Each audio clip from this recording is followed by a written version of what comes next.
तो मैंने ये बताया कि देखो, मैटर नहीं करता कि आप किस बैकग्राउंड से बिलोंग करते हो, चाहे आर्ट्स हो, चाहे कॉमर्स हो, चाहे साइंस हो, ठीक है।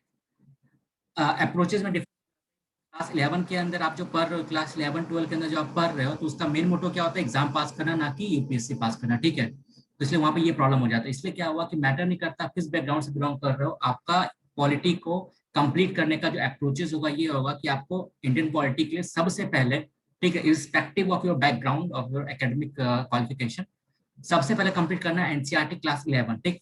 इसके अंदर जो आपको पॉइंट्स मिलेगा वो आपको प्री में भी काम आएगा और खासकर मेंस में भी काम आएगा, ठीक है। क्लियर? अब क्वेश्चन दूसरा ये है कि क्लास 12 का एनसीईआरटी क्यों नहीं पढ़ना है, ठीक है। क्लास 12 का एनसीईआरटी इसलिए नहीं पढ़ना है बिकॉज क्लास 12 के अंदर क्या होता है कि थ्योरी ज्यादा होता है, ठीक है। क्लास 12 के एनसीईआरटी के अंदर क्या होता है, वो लोग थ्योरीज हो गया, ठीक, थिंकर हो गया, ठीक, उन सब के बारे में दिया रहता है जो कि हमारे लिए नहीं है, ठीक है। वो इंपॉर्टेंट किनके लिए? जिनका कि पीआईआरएस ऑप्शनल है, ठीक, पब्लिक एडमिनिस्ट्रेशन जिनका ऑप्शनल है, उनके लिए वो चीज इंपॉर्टेंट है क्लास 12 का एनसीईआरटी का बुक। लेकिन हमारा जिनका ऑप्शनल नहीं है पीआईआरएस, उनके लिए चीज इंपॉर्टेंट नहीं है, ठीक है। इसीलिए क्लास 11 का एनसीईआरटी, ठीक है। हाँ बोलो। नहीं, लक्ष्मीकांत का डायरेक्टली पढ़ने से प्रॉब्लम ये हो रहा है ना कि एक बेस तैयार नहीं हो रहा है। दूसरा चीज क्या है, लक्ष्मीकांत का प्रॉब्लम बताता हूँ क्या है, ठीक है। लक्ष्मीकांत पे आ रहा हूँ मैं। तो सबसे पहले क्लास 11 का एनसीईआरटी कंप्लीट कर लो। सेकंड जो मेरा मटेरियल होगा वो मेरा क्या होगा, लक्ष्मीकांत, ठीक। अब मैं कोई दिक्कत नहीं, पहले ठीक है मैं कंप्लीट कर लेता हूँ, एक सेकंड। हाँ, देखो लक्ष्मीकांत में क्या है कि लक्ष्मीकांत बुक अच्छा है, लेकिन इसके अंदर जो बहुत शॉर्ट नोट टाइप का दिया, ठीक ना। वो शॉर्ट नोट टाइप एक तरह से उसका जो प्री का ज्यादा आपका फोकस हो रहा है प्री के अंदर, लेकिन मेंस के अंदर आपको जो आंसर लिखना है ना, तो वो लाइंस वगैरह या फिर जो कॉन्सेप्ट वगैरह एक्सप्लेनेशन वगैरह लक्ष्मीकांत में ज्यादा है नहीं दिया हुआ, ठीक है।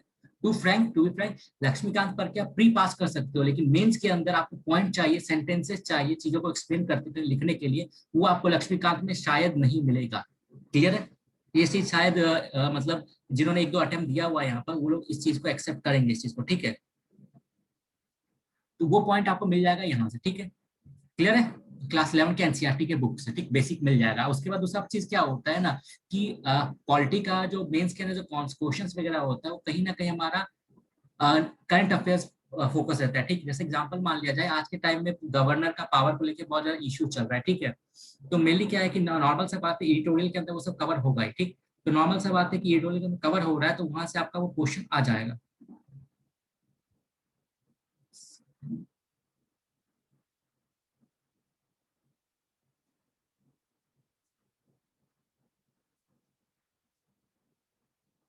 ठीक है, एडिटोरियल के अंदर वो आपका कवर हो जाएगा, ठीक है। ठीक है, तो ये दो मटेरियल भगवान हो गया। तीसरा मटेरियल क्या होगा इंपॉर्टेंट हमारा, देखो ये तो मेनली क्या होगा, हमारा स्टैटिक पोर्शन कंप्लीट कर रहा है, ठीक है। अब नेचुरल सा बात है कि जो अपना क्वेश्चन आता है ना, वो क्या होता है कि रहता करंट में जो इशू चल रहा है, ठीक, वो रहता है, उससे रिलेटेड रहता है, लेकिन उसका कोर कॉन्सेप्ट जो होगा कहीं ना कहीं स्टैटिक से आ गया। जैसे एग्जांपल मान लिया जाए, करंट में मान लो कि गवर्नर का पावर को लेकर बहुत इश्यूज हो रहा है, ठीक है। तो मान लो गवर्नर के ऊपर क्वेश्चन आया, ठीक। तो वो भले ही क्यों आया क्वेश्चन, बिकॉज करंट में वो चीज चल रहा है, ठीक है। लेकिन उसका जो कंटेंट होगा, आपको जो आंसर में लिखोगे वो कहाँ से आएगा आपके पास, वो आएगा स्टैटिक पोर्शन से। क्लियर है? इसलिए हम लोग को दोनों को देखना पड़ेगा। तो करंट वाले के लिए तो हमारा, स्टैटिक वाले के लिए तो हमारा ये दो मटेरियल सफिशियंट है। इसके अलावा बहुत सारे लोग बोलते हैं कि डीडी वासु पढ़ो, ये पढ़ो, वो पढ़ो। तो मैंने डीडी वासु पढ़ा हुआ है, लेकिन ऐसा मैं बोलूँ, क्लियरली बोलूंगा, डीडी वासु पढ़े बिना भी आपका काम चल सकता है। बिकॉज ये बात ये है कि मेंस के अंदर इंपॉर्टेंट ये नहीं होता कि आपके पास कितना नॉलेज है या कितना कंटेंट है आंसर में लिखने के लिए। मैटर ये करता है कि आप कितना अच्छा से प्रेजेंट कर पाते हो। आपके पास गवर्नर से रिलेटेड मान लिया जाए कि आप 15-16 पॉइंट है, ठीक है, लेकिन एग्जाम के अंदर मीन्स में आंसर लिखते टाइम 3 से 4 पॉइंट भी आपको याद आ जाए वही बहुत है, ठीक है। वो भी याद नहीं आता है, तो 2 से 3 पॉइंट के ऊपर ही आपको पूरा आंसर वहां पे लिखना मिलता है।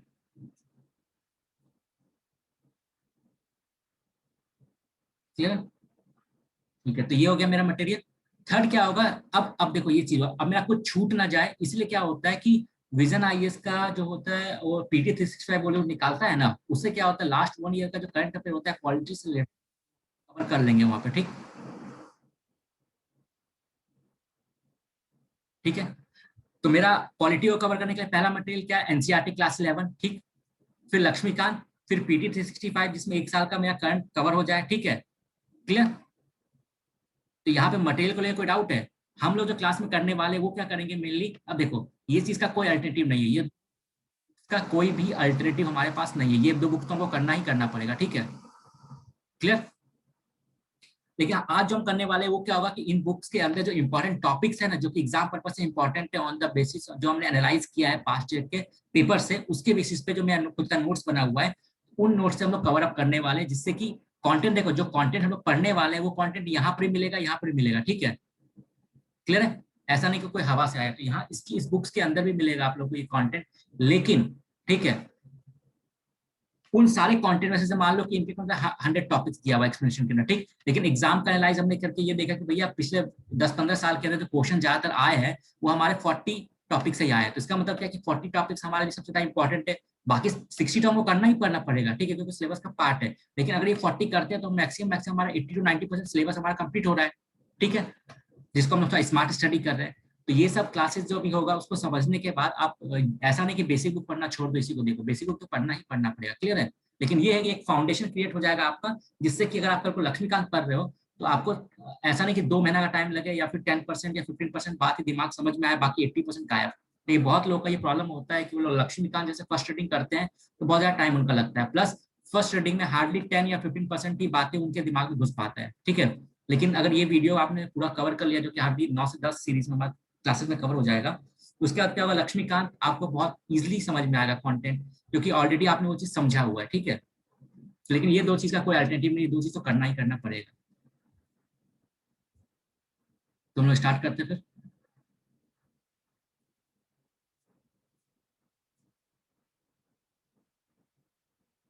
जैसे ये 10 ईयर्स का दिया हुआ है, तो 10 ईयर्स में क्या है, अप्रोक्स 12 क्वेश्चन हर साल आ रहे हैं मेरा पॉलिटी से। तो क्या क्या टॉपिक्स से मेरा ये रहा, ये सब टॉपिक्स का लिस्ट है। देखते हैं आज का क्लास हम लोग स्टार्ट करें, ठीक। तो मेनली क्या है कि देखो सबसे इंपॉर्टेंट क्या है कि प्रियम्बल के ऊपर हर 2 साल में क्वेश्चन आता ही आता है, ठीक है। तो मेनली क्या होता है कि कुछ कुछ टॉपिक्स मेरा ऐसे, एग्जाम्पल प्रियम्बल हो गया, मेरा प्रियम्बल का कॉन्टेंट, ठीक। उसके बाद मेरा हो जाता है फंडामेंटल राइट्स, ठीक है।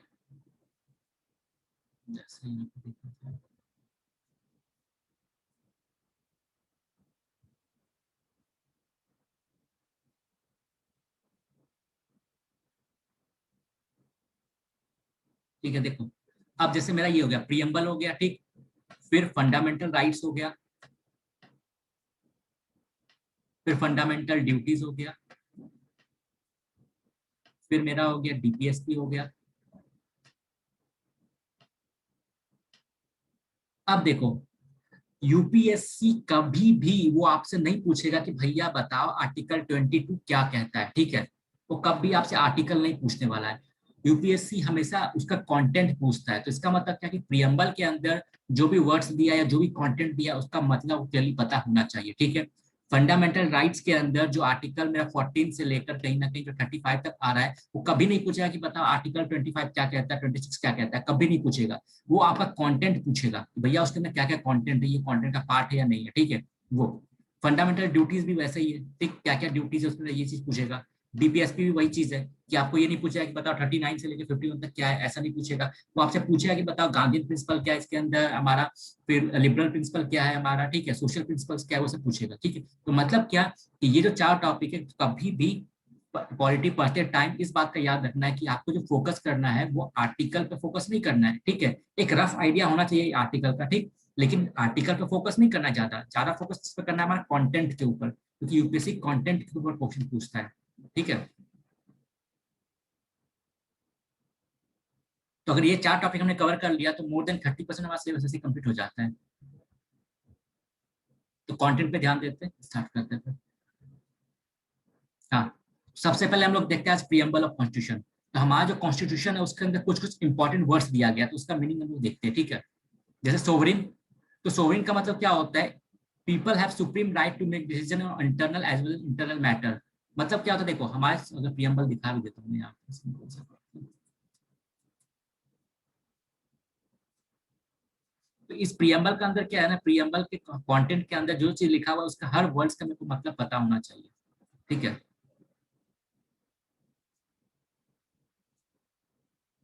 ये क्वेश्चन इसके ऊपर आता है।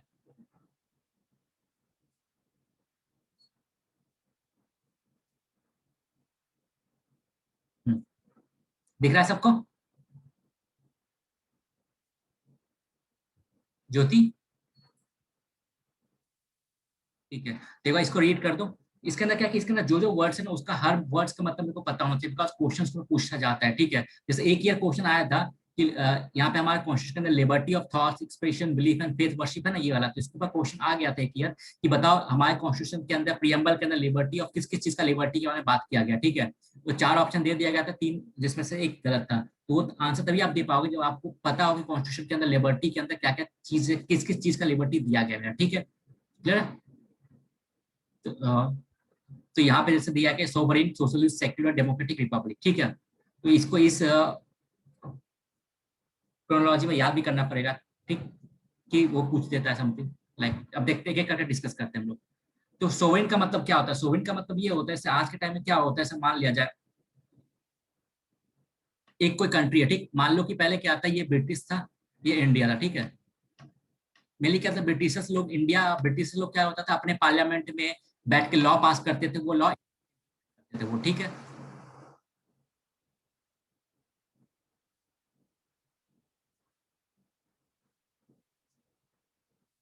हाँ ठीक है, वो लोग इम्प्लीमेंट करते, तो इसका मतलब क्या था, कहीं ना कहीं इंडिया के अंदर जो रूल्स एंड रेगुलेशन फॉलो होता था वो कौन डिक्टेट कर रहा था? आउटसाइड ऑफ इंडिया, जो कि ब्रिटिश पार्लियामेंट, ठीक। अब नेचुरल सा बात है, ऐसे में क्या होता है, सोवरेन का मतलब क्या होता है? अब देखो सोवरेन का मतलब ये होता है, कोई अगर एक कंट्री है ना, तो उस कंट्री के जो पॉलिटिकल पार्टी या फिर जो पार्लियामेंट है वही चीज करेगा, ठीक है। उस कंट्री के अंदर जो भी रूल्स एंड रेगुलेशन फॉलो होगा उसी उस कंट्री के लोग डिसाइड करेंगे, ठीक है। कोई भी एक्सटर्नल पावर उसको डिसाइड नहीं कर सकता या फिर डिक्टेट नहीं कर सकता है। क्लियर है? तो ये मतलब होता है सॉवरेनिटी का। तो इसका मतलब क्या, 1947 के पहले इंडिया एक सोवरेन कंट्री नहीं था, और 1947 के बाद इंडिया एक सोवरेन कंट्री बन गया। तो सोवरेन का मतलब समझ में आया कि कोई बाहर वाला हम लोग को डिक्टेट नहीं कर सकता कि भैया आप ये काम करो वो काम करो, ठीक है। तो people have supreme right to make decisions और internal as well as external matters. No external power can dictate the government of India. Clear है? बट सेकंड आता है मेरा सोशलिस्ट। सेकंड देख लें, सोशलिस्ट हमारा यहाँ पे, ठीक। सोशलिस्ट का मतलब क्या होता है? Wealth is generated socially and should be share equally by society. मतलब क्या, सोशलिस्ट का कॉन्सेप्ट हमारे हमारे कॉन्स्टिट्यूशन के अंदर सोशलिस्ट का जो कॉन्सेप्ट आया है ना, वो मेनली कहाँ से आया? वो आया मेरा यूएसएसआर से, ठीक है। जो भी हो, तो मेनली सोशलिस्ट का मतलब क्या होता है कि सोसाइटी के अंदर जितने भी लोग रहते हैं, रिस्पेक्टिव मतलब वो उनके पास कितना ही वेल्थ क्यों ना हो, ठीक है, तो सोसाइटी के अंदर सभी लोगों को इक्वल ट्रीटमेंट मेरे को मिलना चाहिए, ठीक। सोसाइटी के हर लोगों को इक्वल ट्रीटमेंट मिलना चाहिए। गवर्नमेंट कुछ मिनिमम चीज जो है, मिनिमम बेसिक जो नेसेसिटीज है लोगों का, वो मिनिमम सबको प्रोवाइड करे फ्री ऑफ कॉस्ट या फिर मिनिमम पेमेंट पे, ठीक है। ये होता है सोशलिस्ट का मतलब, कि सोसाइटी के सभी लोगों को गवर्नमेंट इक्वली ट्रीट करें। वेल्थ इज वही है, government should regulate the ownership of land and industry to reduce economic socio economic inequalities. मतलब क्या, देखो दो मॉडल हमारे पास होता है, ठीक। एक होता है कैपिटलिस्ट, एक होता है सोशलिस्ट। ये इकोनॉमी का पार्ट है वैसे, इसे खाली ओवरव्यू देता हूँ, डायरेक्ट डिटेल में नहीं जाऊंगा। Socialist, capitalist. कैपिटलिस्ट में क्या होता है कि प्राइवेट ओनरशिप होता है। मतलब क्या कि मतलब प्रोडक्शन कितना होगा किसी चीज का, ठीक है, उसका प्राइस कितना होगा, ठीक है, वो सब डिसीजन जो होता है वो क्या होता है कि कैपिटल मतलब प्राइवेट सेक्टर लेता है, ठीक। कि मतलब जितना भी आपका रॉ मटेरियल का सोर्सेज होता है, ठीक है, उसके बाद जो प्रोडक्ट होता है उसका प्राइस कितना होगा वो सब डिसाइड कौन करेगा? कैपिटलिस्ट इकोनॉमी मतलब जो प्राइवेट सेक्टर वो डिसाइड करेगा, ठीक। सोशलिस्ट में क्या होता है कि कौन सा चीज कितना बनेगा, जो प्राइवेट सेक्टर जो वेल्थ है या फिर जो रॉ मटेरियल का सोर्सेज है मेरा, ठीक है, वो सब किसके कंट्रोल में होगा? मेरा गवर्नमेंट के कंट्रोल में होगा, ठीक। तो मतलब क्या होता है, कैपिटलिस्ट में क्या होता है कि जो सारे इकोनॉमिक सेक्टर्स में होते हैं जैसे वो सब किसके अंदर कंट्रोल में रहेगा? प्राइवेट सेक्टर के कंट्रोल में। और सोशलिस्ट वाले में रहेंगे किसके कंट्रोल में? गवर्नमेंट के कंट्रोल में। क्लियर है? अब क्या होता है कि यहाँ यहाँ पे क्या कि इनइक्वलिटी ऑफ वेल्थ बहुत ज्यादा होता है, वो हम लोग डिटेल में देखेंगे इकोनॉमिक्स के अंदर, की ज्यादा डिटेल में क्या होता है कैपिटलिस्ट और सोशलिस्ट के बीच का डिफरेंस। हाँ भैया।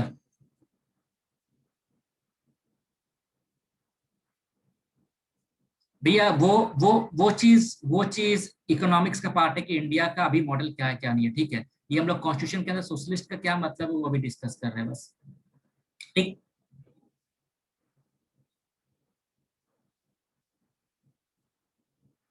डीपीएसपी, डीपीएसपी अब बता रहा, उसी उसी पे आ रहा हूँ ना, उसी पे आ रहा हूँ, एक सेकंड आ रहा हूँ।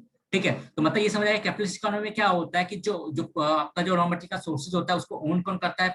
प्राइवेट सेक्टर, ठीक है। इसका मतलब क्या कि वहां पे आपका कंसंट्रेशन ऑफ वेल्थ होगा, सोशल इनइक्वलिटी बहुत ज्यादा बढ़ेगा, ठीक है, इनइक्वलिटी बहुत ज्यादा हाई होगा। तो उसका अपोजिट क्या है कि सोशलिस्ट इकोनॉमिक, मतलब उसमें क्या होता है कि आपका सब कुछ ओन कौन करता है, गवर्नमेंट ऑफ इंडिया। भैया माइक ऑफ कर लेने एक बार। गवर्नमेंट ऑफ इंडिया ओन करता है सब कुछ। तो यहाँ पे क्या होता है, गवर्नमेंट ऑफ इंडिया अगर ओन करता है तो प्राइवेट सेक्टर को यहाँ पे ज्यादा खुला छूट नहीं मिलता है, गवर्नमेंट उसको रेगुलेट करता है, जिससे कि इनइक्वलिटी ऑफ इनकम मेरा कम हो सके। ठीक। अब इंडिया के अंदर, जैसा भैया ने भी क्वेश्चन किया, इंडिया के अंदर क्या है कि हमारा देखो मेनली क्या होता है, हमारे कॉन्स्टिट्यूशन में बात क्या किया गया है, वेलफेयर का। देखो यहाँ पे पहला क्या है, justice, social, economic and political. तो मतलब क्या, हमारा कॉन्स्टिट्यूशन बात करता है कि सभी नागरिकों को जस्टिस मिलना चाहिए, 3 टाइप का जस्टिस मिलना चाहिए। कौन कौन सा, सोशल, इकोनॉमिकल और पॉलिटिकल। अब ये चीज कैसे मिलता है, पॉलिटिकल जो जस्टिस मिलता है वो कैसे मिलता है, फंडामेंटल राइट्स के थ्रू, कि भैया ये आपका पॉलिटिकल राइट्स है, या आपको गवर्नमेंट आपसे छीन नहीं सकता है। क्लियर। और बाकी जो सोशियो और इकोनॉमिक जो राइट्स मिला, वो हमको कहां से मिलता है, वो हमारा मिलता है डीपीएसपी के थ्रू।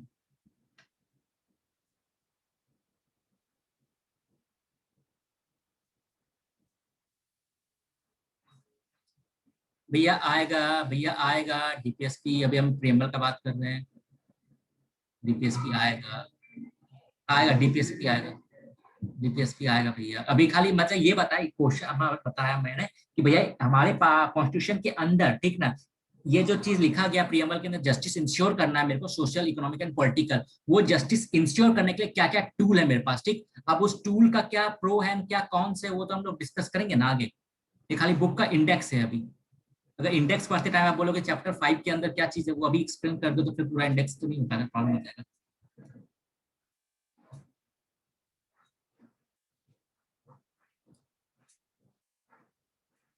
भैया देखो, वो दो चीज बात होता है, दो बात होता है। एक क्या होता है थियोरेटिकल, एक होता है ग्राउंड रियलिटी। ठीक ना। तो थियोरेटिकल, इंडिया में का कोई भी गवर्नमेंट को स्टेप लेना ही पड़ेगा to ensure inequity of income, inequity of income को रिड्यूस करने के लिए। ठीक। तो हमारा सोशलिस्ट जो है, बेसिक कॉन्सेप्ट होता है ना, बेसिक कॉन्सेप्ट के अंदर है सोशलिस्ट का। ठीक है, वो चीज। तो ये हो गया, government should regulate the ownership of land and industry to reduce socio economic inequities. अब तीसरा टर्म क्या है, सेक्युलर। या देखो सेक्युलर वर्ड भी है यहाँ पर। ठीक। तो सेक्युलर वर्ड के लिए ये याद रखना आपको, सेक्युलर वर्ड जो था स्टार्टिंग में हमारा जो एक सेकंड, हाँ। हाँ, तो मैं ये बोल रहा था, यहाँ पे जो प्रियम्बल का देख रहे हैं ना, यहाँ पर दिल्ली, अब आ गया। अच्छा, हाँ। ये देख रहे हैं क्या, सोशलिस्ट और सेक्युलर। तो ये जो दो वर्ड्स है हमारे, ओरिजिनल सोशलिस्ट और सेक्युलर, हमारे ओरिजिनल कॉन्स्टिट्यूशन में नहीं था। ठीक। ये दोनों जो वर्ड है हमारा, ठीक है, ये हमारा 42nd अमेंडमेंट करके कॉन्स्टिट्यूशन का प्रियम्बल में इंट्रोड्यूस किया गया। ठीक। लेकिन हमारा कॉन्स्टिट्यूशन स्टार्टिंग से, एक होता है ना क्या वर्ड्स में लिखना, एक होता है क्या फील देना। ठीक। तो हमारा कॉन्स्टिट्यूशन स्टार्टिंग से सोशलिस्ट भी था, सेक्युलर भी था। लेकिन ये जो वर्ड्स है, ये दोनों वर्ड्स इंक्लूड हुआ है हमारा 42nd अमेंडमेंट के थ्रू। ठीक। देखो ईयर फिर इंपॉर्टेंट नहीं है, वैसे तो 1976 में हुआ था, बट ईयर इंपॉर्टेंट नहीं है हमारे लिए। ठीक है,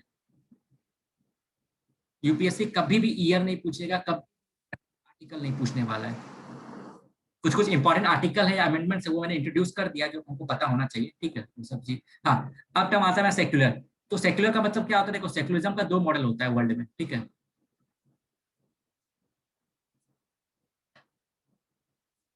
सेक्युलरिज्म का दो मॉडल होता है वर्ल्ड में।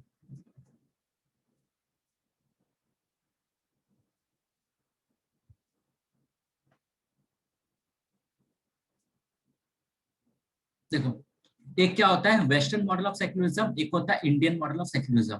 ये क्वेश्चन मेंस में आ चुका है, वैसे ये डिटेल में हम लोग देखेंगे जब हम लोग, अगर मौका मिलता है इंडियन सोसाइटी करने का तब। अब वेस्टर्न मॉडल ऑफ सेक्युलरिज्म में क्या होता है कि वहां पे क्या होता है, ये रहा मेरा स्टेट, स्टेट का मतलब होता है गवर्नमेंट। ठीक है, ये रहा मेरा गवर्नमेंट और उसका बॉडी। ठीक। इनका और रिलीजन कोई इंटरलिंक नहीं होता है। मतलब क्या भैया, गवर्नमेंट अपना काम करेगा, उसको रिलीजन से कोई मतलब नहीं। ठीक है, मतलब देयर इज नो कनेक्शन या no relation between state and religion. Clear है ना। तो ये इसको सपोर्ट करेगा ना इसको सपोर्ट करेगा। ठीक। ना तो ये इसको सपोर्ट करेगा, ना तो ये इसको सपोर्ट करेगा, ना तो ये इसके लिए कुछ करेगा, ना तो इसके काम में ये इंटरफेयर करेगा, ना तो इसके काम में ये इंटरफेयर करेगा। मतलब क्या, कंप्लीट इंडिपेंडेंस होता है दोनों के बीच में। ठीक है, दोनों अपने अपने रास्ते में चलते रहता है। ठीक। लेकिन यहाँ पे क्या होता है, इंडिया के अंदर क्या होता है, इंडियन कॉन्स्टिट्यूशन के अकॉर्डिंग जो हमारा सेक्युलरिज्म का मॉडल है, वो क्या नेहरू का मॉडल है। ठीक है, उसके अकॉर्डिंग क्या है कि जो गवर्नमेंट है वो सभी रिलीजन को एक जैसा ट्रीट करेगा। ठीक। यहाँ पे बात हो, यहाँ हमारा सेक्युलरिज्म का मॉडल है, उसमें क्या है, इक्वलिटी बिटवीन रिलीजन। ठीक ना, सभी रिलीजन को इक्वल ट्रीट करने का बात है। ठीक। कि हम सेक्युलर है बिकॉज हम सभी रिलीजन को एक जैसा मानते हैं, इसलिए हमारा कोई स्टेट का एक रिलीजन नहीं है, ठीक, क्योंकि हम सब रिलीजन को इक्वल इक्वल मानते हैं, ठीक ना, हमारे लिए सभी रिलीजन इक्वल है और हम सबको इक्वल ट्रीटमेंट देंगे, ठीक। ये हमारा इंडियन सेक्युलरिज्म का मॉडल है। वेस्टर्न वाले में क्या है कि भैया हमको रिलीजन से कोई मतलब नहीं, हम उसके काम में इंटरफेयर नहीं करेंगे, हम वो हमारे काम में इंटरफेयर नहीं करेगा। लेकिन इंडिया में क्या है कि नहीं भैया हम सबको इक्वल ट्रीटमेंट करेंगे, ठीक। इसीलिए इंडिया में क्या होता है, गवर्नमेंट क्या होता है, रिलीजन के अंदर कुछ मतलब कुछ ऐसा चीज होता है तो उसको इंटरफेयर करके वहां पर रिफॉर्म ला सकता है, ठीक। जैसे एग्जाम्पल, हिंदुज्म के अंदर वुमेन्स लोग के पास राइट्स नहीं था, ये नहीं था, वो नहीं था, इसलिए क्या हुआ, हिंदू कोड बिल आया, जिसके अकॉर्डिंग क्या हुआ कि हिंदूज हो गए, बुद्धिस्ट हो गए, ठीक ना, फिर सिख लोग हो गए, जैन लोग हो गए, ठीक, इनके जो वुमेन्स है इनको राइट्स मिला, आफ्टर मैरिज के अंदर राइट्स मिला, ठीक है, प्रॉपर्टी का राइट्स मिला, हस्बैंड के प्रॉपर्टी पे ऊपर राइट्स मिला, फिर डाइवोर्स के अंदर राइट्स मिला इन लोगों को, ठीक है। तो ये सारा राइट्स इनके पास कैसे आया, हिंदू कोड बिल के थ्रू, जो कि 1956 के आसपास आया था नेहरू के टाइम में, ठीक है। तो ये इसके थ्रू उनको राइट्स मिला। तो ये कैसे आ पाया, क्योंकि भैया इंडियन सेक्युलरिज्म मॉडल ये कहता है कि गवर्नमेंट सभी रिलीजन को इक्वल ट्रीटमेंट करेगा और इंश्योर करेगा कि उस रीजन के अंदर भी लोगों को अच्छे ट्रीटमेंट मिल पा रहा है, इक्वल ट्रीटमेंट मिल पा रहा है, ठीक है। तो ये हमारा मॉडल है। इसलिए इंडिया के मॉडल के अंदर क्या है कि गवर्नमेंट यहाँ पे रिलीजियस रिफॉर्म ला सकता है, लेकिन वेस्टर्न में ऐसा पॉसिबल नहीं है, क्योंकि उनका मॉडल ही अलग है। क्लियर हुआ बेसिक डिफरेंस दोनों में? आगे बढ़ते हैं। तो ये हमारा सेक्युलरिज्म का मॉडल है। क्या, citizens have complete freedom to follow any religion. तो इंडिया के अंदर क्या है कि किसी भी सिटीजन के पास कंप्लीट फ्रीडम है कि वो किसी भी रिलीजन को फॉलो कर सकता है, ठीक। इसके अंदर एक और बात हिडन है, क्या कि सिटीजन के पास एक पहला राइट तो है कि वो किसी भी रिलीजन को फॉलो कर सकता है, लेकिन साथ में उसके पास ये भी राइट है, अगर उसका मन ये नहीं है कि किसी रिलीजन को फॉलो नहीं करना चाहे तो किसी रिलीजन को फॉलो नहीं भी करेगा, ठीक है। मतलब रिलीजन फॉलो करना और नहीं करना वो उसका राइट है पर्सनल, ठीक। अगर वो करना चाहता है, रिलीजन फॉलो करना चाहता है, ये भी उसका राइट है। क्लियर है? हाँ भैया।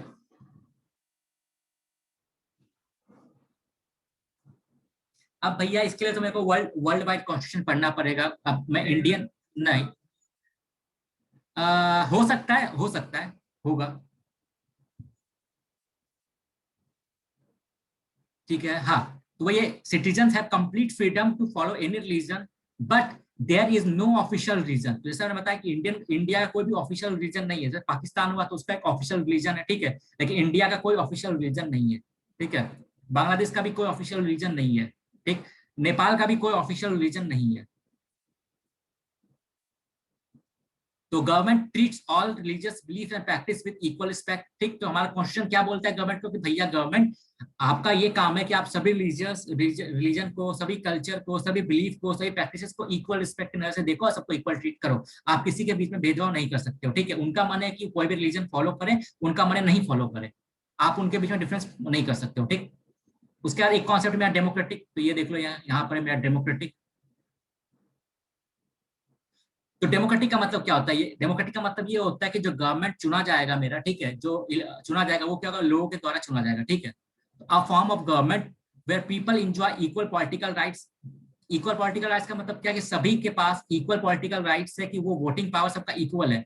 पहले के टाइम में क्या होता था कि हमारा जो वोटिंग राइट्स होता था वो लोगों के प्रॉपर्टी के अकॉर्डिंग फिक्स होता था। लाइक एग्जांपल कि वोट वही लोग दे पाएंगे जिनके पास इतना प्रॉपर्टी है, जिनके पास प्रॉपर्टी नहीं है वो लोग वोट नहीं दे पाएंगे, ठीक है। मेल है तो वही लोग, मेल लोग ही वोट दे पाएगा, फीमेल वोट नहीं दे पाएगी। लेकिन अब वैसा नहीं है, अब क्या है कि सबके पास इक्वल पॉलिटिकल राइट्स है टू गिव वोट। वोटिंग का राइट सबके पास इक्वल है, ठीक। उसके अलावा और भी बहुत सारे फंडामेंटल राइट्स है वो भी हमारा इक्वल है। तो वही है, तो elect their rulers and hold them accountable. तो ये डेमोक्रेसी होता है कि अपने किसी भी अपने रूलर्स को इलेक्ट करना, वोट देके उसको चुनना और उसको उसके कामों के लिए अकाउंटेबिलिटी फिक्स करना। The government is run according to some basic rule. तो गवर्नमेंट जो होता है कुछ एक बेसिक रूल के थ्रू रन करता है, जिसको हम लोग कॉन्स्टिट्यूशन बोलते हैं। क्लियर है? एक हमारा टर्म है क्या, रिपब्लिक। ये देखो, तो रिपब्लिक का मतलब क्या होता है, देखो अब क्या होता है, रिपब्लिक का डिफरेंस ऐसे समझ जाओगे। अब देखो, कहने के लिए तो हमारा जो ब्रिटेन है वो भी एक डेमोक्रेटिक कंट्री है, ठीक है।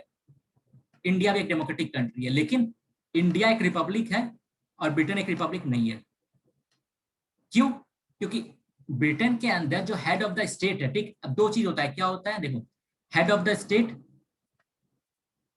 और हेड ऑफ द गवर्नमेंट, ठीक ना। हेड ऑफ द गवर्नमेंट कौन होता है, मेरा प्राइम मिनिस्टर।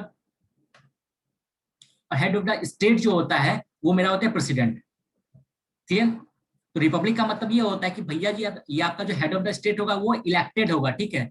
जहां पे head of the state elected होगा वो आपका रिपब्लिक कहलाएगा। जैसे इंडिया में क्या होता है कि हमारा जो प्रेसिडेंट है, ठीक है, वो क्या इलेक्टेड है, इसलिए इंडिया की रिपब्लिक है। लेकिन ब्रिटेन के अंदर क्या है कि वहाँ का हेड ऑफ द स्टेट है वो इलेक्टेड नहीं होता है, वहाँ जो क्वीन का जो फैमिली है उसका फैमिली मेंबर ही एक टाइप से अपॉइंट हो जाता है, या फिर वही एक टाइप से हेड ऑफ द स्टेट कहलाता है, ठीक। तो वो रिपब्लिक नहीं है हमारा, लेकिन इंडिया की रिपब्लिक है। क्यों? क्योंकि यहाँ पे जो हेड ऑफ द स्टेट है वो हमारा इलेक्टेड है। तो the head of state is an elected person and not a hereditary position. Clear है? तो इसका हमारे कॉन्स्टिट्यूशन में क्या बात हुआ? इक्वलिटी का बात हुआ, ये रहा इक्वलिटी का। Equality, all are equal before the law, law के सामने सब इक्वल है, ठीक ना। The traditional social inequality have to be ended, मतलब क्या पहले क्या होता था, पहले के टाइम में, अगर आपने थोड़ा सा भी एंशिएंट हिस्ट्री पढ़ा हुआ है तो आपको ये पता होगा क्या कि पहले के टाइम में क्या होता कि जो पनिशमेंट होता था ना, या फिर जो क्राइम का जो पनिशमेंट होता था वो क्या होता है, लोगों के कास्ट के हिसाब से फिक्स किया जाता था, ठीक। एग्जाम्पल अगर मान लो कि जो वर्णा सिस्टम के अंदर जो मेरा 4 कास्ट था, ठीक है, ब्राह्मणिज्म, क्षत्रिय, ठीक है, वैश्य और शूद्र, ठीक। और फिर अनटचेबल्स हो गए बाहर में और ट्राइबल्स हो गए बाहर में, ठीक। तो मेनली क्या था कि अगर मान लो कि ये लोग गुनाह कुछ कर रहा है तो इसको कम पनिशमेंट मिलता था, लेकिन इसको ज्यादा पनिशमेंट मिल जाता था। मतलब क्या, जो पनिशमेंट होता था वो कहीं ना कहीं डिपेंड कर रहा था उसके कास्ट के ऊपर, ठीक। इसका मतलब क्या था कि कहीं ना कहीं हमारी सोसाइटी के अंदर इक्वालिटी ऑफ लॉ नहीं था, ठीक है, इक्वल रूल ऑफ लॉ नहीं था, ठीक। तो ब्रिटिश के आने के बाद क्या हुआ, रूल्स एंड रेगुलेशन आया, तो हमारी सोसाइटी के अंदर इक्वालिटी ऑफ लॉ या रूल्स बिफोर लॉ का कॉन्सेप्ट आया। तो वही लिखा है, the traditional social inequality have to be ended, जो पहले चल रहा था हमारे ट्रेडिशनल सोसाइटीज के अंदर वो इंड हो गया हमारा, ठीक। The government should ensure equal opportunity for all, तो गवर्नमेंट का ये काम है कि भैया सबको इक्वल ट्रीट करे और सबको इक्वल अपॉर्चुनिटी दे। इसी प्रोविजन के अंदर कहीं ना कहीं हमारा रिजर्वेशन का जो कॉन्सेप्ट आया इसी के अंदर आया, ठीक, इक्वल अपॉर्चुनिटी फॉर ऑल। अब फिर से क्या हो गया?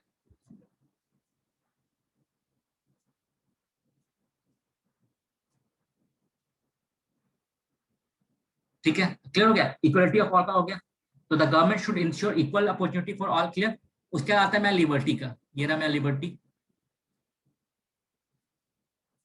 There are no unreserved restriction on citizen, liberty का मतलब देखो, लिबर्टी का सिंपल मतलब क्या होता है भैया, आपको मन में जो आता है आप करो, ठीक, लेकिन रूल्स एंड रेगुलेशन एक मिनिमम बना है उसको अंदर आप मत करो, ठीक। जैसे एग्जांपल बोल दिया जाए कि आपको आपके पास आपके पास फ्रीडम है कि भैया आप कोई प्रोफेशन ले सकते हो, आर्टिकल 19 के अंदर है ना, राइट टू प्रोफेशन। आपका मन है आप कुछ भी राइट का प्रोफेशन आप ले सकते हो, ठीक। इसका तो ये थोड़ी कि आप मर्डर बन जाओगे, गैंगस्टर बन जाओगे, ड्रग्स को डील करोगे, आप बोलोगे भैया मेरा तो कॉन्स्टिट्यूशन राइट है, राइट टू प्रोफेशन, ऐसा तो चल नहीं सकता है ना। मतलब आपके पास कुछ भी करने का राइट्स है जब तक कि एक मिनिमम रूल्स को वो ना ब्रेक करे, ठीक। अब जैसे एग्जाम्पल ले लिया जाए कि आप ये बोलो कि भैया मेरे पास तो आर्टिकल 19 के अंदर राइट टू ट्रेवल का अधिकार है, राइट टू ट्रेवल का अधिकार है, तो मैं कहीं भी जा सकता हूँ इंडिया कोना में, है ना ये चीज, ठीक। इसका मतलब ये थोड़ी कि आप राइट टू ट्रेवल का अधिकार है तो आप किसी के रूम घर में घुस जाओ, किसी के बाथरूम में घुस जाओ, ये बोलो भैया तुम्हारा कॉन्स्टिट्यूशन राइट्स है, ये तो होगा नहीं। कहीं ना कहीं ये तो आपका मतलब वायलेशन हो जा रहा है रूल्स का, प्राइवेसी का। अब जैसे एग्जाम्पल, तो मतलब क्या होता है कि आपका जो राइट्स है तभी तक है जब तक कि उस राइट्स के कारण आप अपने राइट्स को तब तक एंजॉय कर सकते हो जब तक कि उसके कारण किसी को प्रॉब्लम ना हो, किसी और का राइट्स ना ब्रेक डाउन हो, ठीक।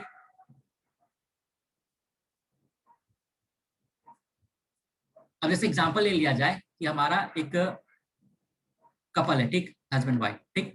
अब मान लो ये जो वाइफ ये बोले कि भैया मेरे पास तो राइट टू प्राइवेसी है तो इसलिए मैं घर में ताला मार के खिले रहूंगे, ठीक, आप पति को बाहर निकाल दें, या फिर उल्टा केस ले लो, पति ऐसा करे पत्नी को बाहर निकाल दे, ठीक। तो वो तो कहीं ना कहीं फिर डोमेस्टिक वायलेंस के अंदर में आ जाएगा, और वो इंसान बोलेगा भैया तो प्राइवेसी का राइट है तो मेरे को अकेले रहना है, मेरे को अकेले रहना है, ठीक। तो ऐसे तो चलेगा नहीं ना, सिंपल सा बात है। तो वही बात है यहाँ पे भी कि there are no unreasonable restrictions on the citizen.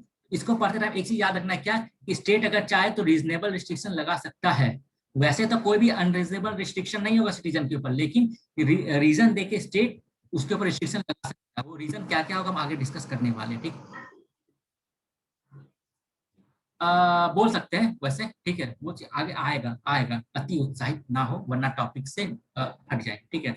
अभी जो है उस पर फोकस करते हैं बिकॉज यहाँ पे क्वेश्चन आते हैं और गलत भी करते हैं लोग। तो they are no unreasonable restrictions on the citizens in what they think. तो आपके पास कुछ भी सोचने का कोई, आपके सोचने का कोई रिस्ट्रिक्शंस नहीं है, ठीक। How they wish to express their thoughts and the way they wish to follow up through and direction, ठीक। मतलब आपके आपके सोचने के ऊपर कोई रिस्ट्रिक्शंस नहीं है, आपका जो विशेष को आप एक्शन में कन्वर्ट करने का आपके पास कोई रिस्ट्रिक्शंस नहीं है तब तक कि जब तक वो किसी और चीज को हार्म ना करे, एग्जांपल, ठीक। अब यहाँ पे जो वर्ड अनरीजनेबल रिस्ट्रिक्शंस आ गया, मतलब क्या, गवर्नमेंट बिना कोई रीजन से आपका राइट से नहीं छीन सकता, आपका लिबर्टी को कर्व नहीं कर सकता है, ठीक है। लेकिन अगर गवर्नमेंट चाहे तो रीजन देके इसको कर्व कर सकता है, ठीक है। जैसे एग्जांपल ले लिया जाए, अभी हाई कोर्ट ने क्या बोला है कि भैया राइट टू एक्सेस इंटरनेट वो आपका फ्रीडम है, ठीक। एग्जांपल आपका फंडामेंटल राइट है आर्टिकल 21 के अंदर। आपका लिबर्टी का पार्ट होता है कि आप कैसे खुद को एक्सप्रेस करो, कैसे सोचो, आप पोस्ट कर सकते हो सोशल मीडिया पे, इसलिए सोशल मीडिया पे पोस्ट करना आपका राइट है, फंडामेंटल राइट है, ठीक है। मद्रास हाई कोर्ट ने ये बोला है। अब क्या है, गवर्नमेंट, अब जैसे मान लो गवर्नमेंट को लगता है कि नहीं ज्यादा लोग एक्सप्रेस करे से काम क्या हो रहा है कि जैसे मान लो जम्मू कश्मीर का एरिया है, ठीक है, एग्जाम्पल, या कोई भी एरिया ले लिया जाए। अगर मान लो कोई फेक न्यूज फैला रहा है, ये फैला रहा है, वो फैला रहा है, ठीक ना, ये बोले कि कान में तेल डालने से या फिर सरसों पे तेल पी लेने से या नेल पॉलिश पी लेने से कोरोना भाग जाता है, इस तरह का लोग पोस्ट डाल रहा है अगर, तो गवर्नमेंट को कहीं ना कहीं यहाँ लोगों का जो राइट्स है, राइट टू पोस्ट या right to use social media, right to express themselves, इस राइट को कहीं ना कहीं गवर्नमेंट को कर्व करना पड़ेगा। क्योंकि इसके कारण क्या हो रहा है, सोसाइटी को ज्यादा मतलब हमारी सोसाइटी को ज्यादा हार्म हो रहा है, इसलिए गवर्नमेंट वहां पे इस रीजन को देके कर्व कर सकता है उनके राइट टू पोस्ट के ऊपर, ठीक है, या राइट टू एक्सप्रेस के ऊपर, ठीक। तो गवर्नमेंट चाहे तो रीजनेबल रिस्ट्रिक्शन लगा सकता है on the basis of morality, ठीक है, पब्लिक हेल्थ और नेशनल सिक्योरिटी और इंटीग्रिटी ऑफ इंडिया के ऊपर, ठीक है। ये 4-5 चीजें हम आगे देखेंगे चीज। तो लिबर्टी का कॉन्सेप्ट समझ में आ गया, आगे देखते हैं। फिर एक क्या है, जस्टिस। ये रहा justice. Citizens can not be discriminated on the ground of caste, religion and gender. किसी भी सिटीजन को हम लोग डिस्क्रिमिनेट नहीं कर सकते on the basis of caste, religion and gender, ठीक ना। मैटर नहीं करता कि आपका टाइटल तिवारी है कि झा है, ठीक है, या फिर आप किस ओबीसी से हो या जनरल से हो, तो गवर्नमेंट कभी भी आपके बीच में, या फिर ये गवर्नमेंट का काम है या फिर हमारे सिटीजन का काम है कि हम किसी के बीच में भी डिस्क्रिमिनेशन नहीं कर सकते, क्लियर है।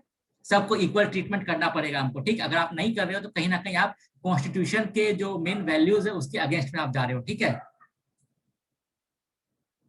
तो citizen can not be discriminated, तो इसलिए सिटीजन को उनके कास्ट के बेसिस पे, उनके जेंडर के बेसिस पे, उनके रिलीजन के बेसिस पे, उनके हाइट के बेसिस पे, उनके कलर के बेसिस पे, ठीक है, उनके एज के बेसिस पे डिफरेंशिएशन नहीं करना चाहिए, क्लियर। तो citizens cannot be discriminated on the ground of caste, religion and gender. Social inequalities have to be reduced. Society के अंदर जो इनिक्वलिटीज है, चाहे वो इनिक्वलिटीज क्लासेस का इनिक्वलिटीज ले लिया जाए, या फिर मतलब मान लिया जाए कि वेल्थ का इनिक्वलिटीज ले लिया जाए, या पावर का इनिक्वलिटीज ले लिया जाए, तो गवर्नमेंट का रिस्पॉन्सिबिलिटी है कि सोशल इनिक्वलिटीज को रिड्यूस करे हम, clear. Government should work for the welfare of all. Government का काम क्या है कि भैया बिना किसी डिस्क्रिमिनेशन के सबके लिए काम करे, सबके बारे में सोचे, ठीक है। Specially of the disadvantage group, खासकर डिसएडवांटेज ग्रुप जो कि इकोनॉमिक, सोशियो इकोनॉमिक पुअर है ज्यादा। फैटर्निटी एक कॉन्सेप्ट है यहाँ पर, देखो जरा मैं फैटर्निटी, फैटर्निटी का मतलब क्या होता है, भाईचारा एक प्रमोट करना। All of us should behave as if we are a member of the same family. हम लोग ऐसे बिहेव करना है कि हम लोग, हमारा कंट्री एक परिवार है, ठीक। हम लोग ऐसे बिहेव करना है कि हम सब एक ही परिवार के मेंबर है। No one should treat a fellow citizen as inferior, ठीक ना, इंटीरियर हो गया, इंफीरियर होता है, ठीक, जो भी हो। तो कोई भी किसी भी सिटीजन को इंफीरियर फील नहीं करवाएगा, इंफीरियर ट्रीट नहीं करेगा, ठीक है, क्लियर। ये कहता है हमारा फैटर्निटी। उसके बाद क्या एक कॉन्सेप्ट है हमारा ये वाला, we the people of India, और ये हमारा कॉन्स्टिट्यूशन असेंबली कब अडॉप्ट किया गया था, ये डेट याद रखना है, 26 नवंबर। हाँ, तो we the people of India, इसका मतलब क्या होता है, इसका मतलब ये होता है कॉन्स्टिट्यूशन का जो पावर मिला है हमारे कंट्री का, जो पावर है वो पार्लियामेंट से नहीं आता है, वो लोगों से आता है पावर, ठीक। ये क्वेश्चन भी आ चुका है और बहुत लोगों ने गलत भी किया, ठीक है। तो इसका मतलब क्या, हमारा जो कॉन्स्टिट्यूशन है उसके पास पावर कहाँ से आ रहा है, या हमारा सिस्टम जो है कंट्री का, उसका पावर कहाँ से आ रहा है, उसका पावर का सोर्स क्या है। पावर का सोर्स है हम लोग, ठीक है, पीपल ऑफ इंडिया, ना कि पार्लियामेंट, ना कि गवर्नमेंट, ना तो कॉन्स्टिट्यूशन, ठीक। The constitution has been drawn up and enacted by the people through their representatives and not handed down by them by a king or an outsider power। इसका मतलब देखो क्या होता है, ऐसा क्यों कहा जाता है कि हम लोग ही एक टाइप से पावर हम लोगों से आता है।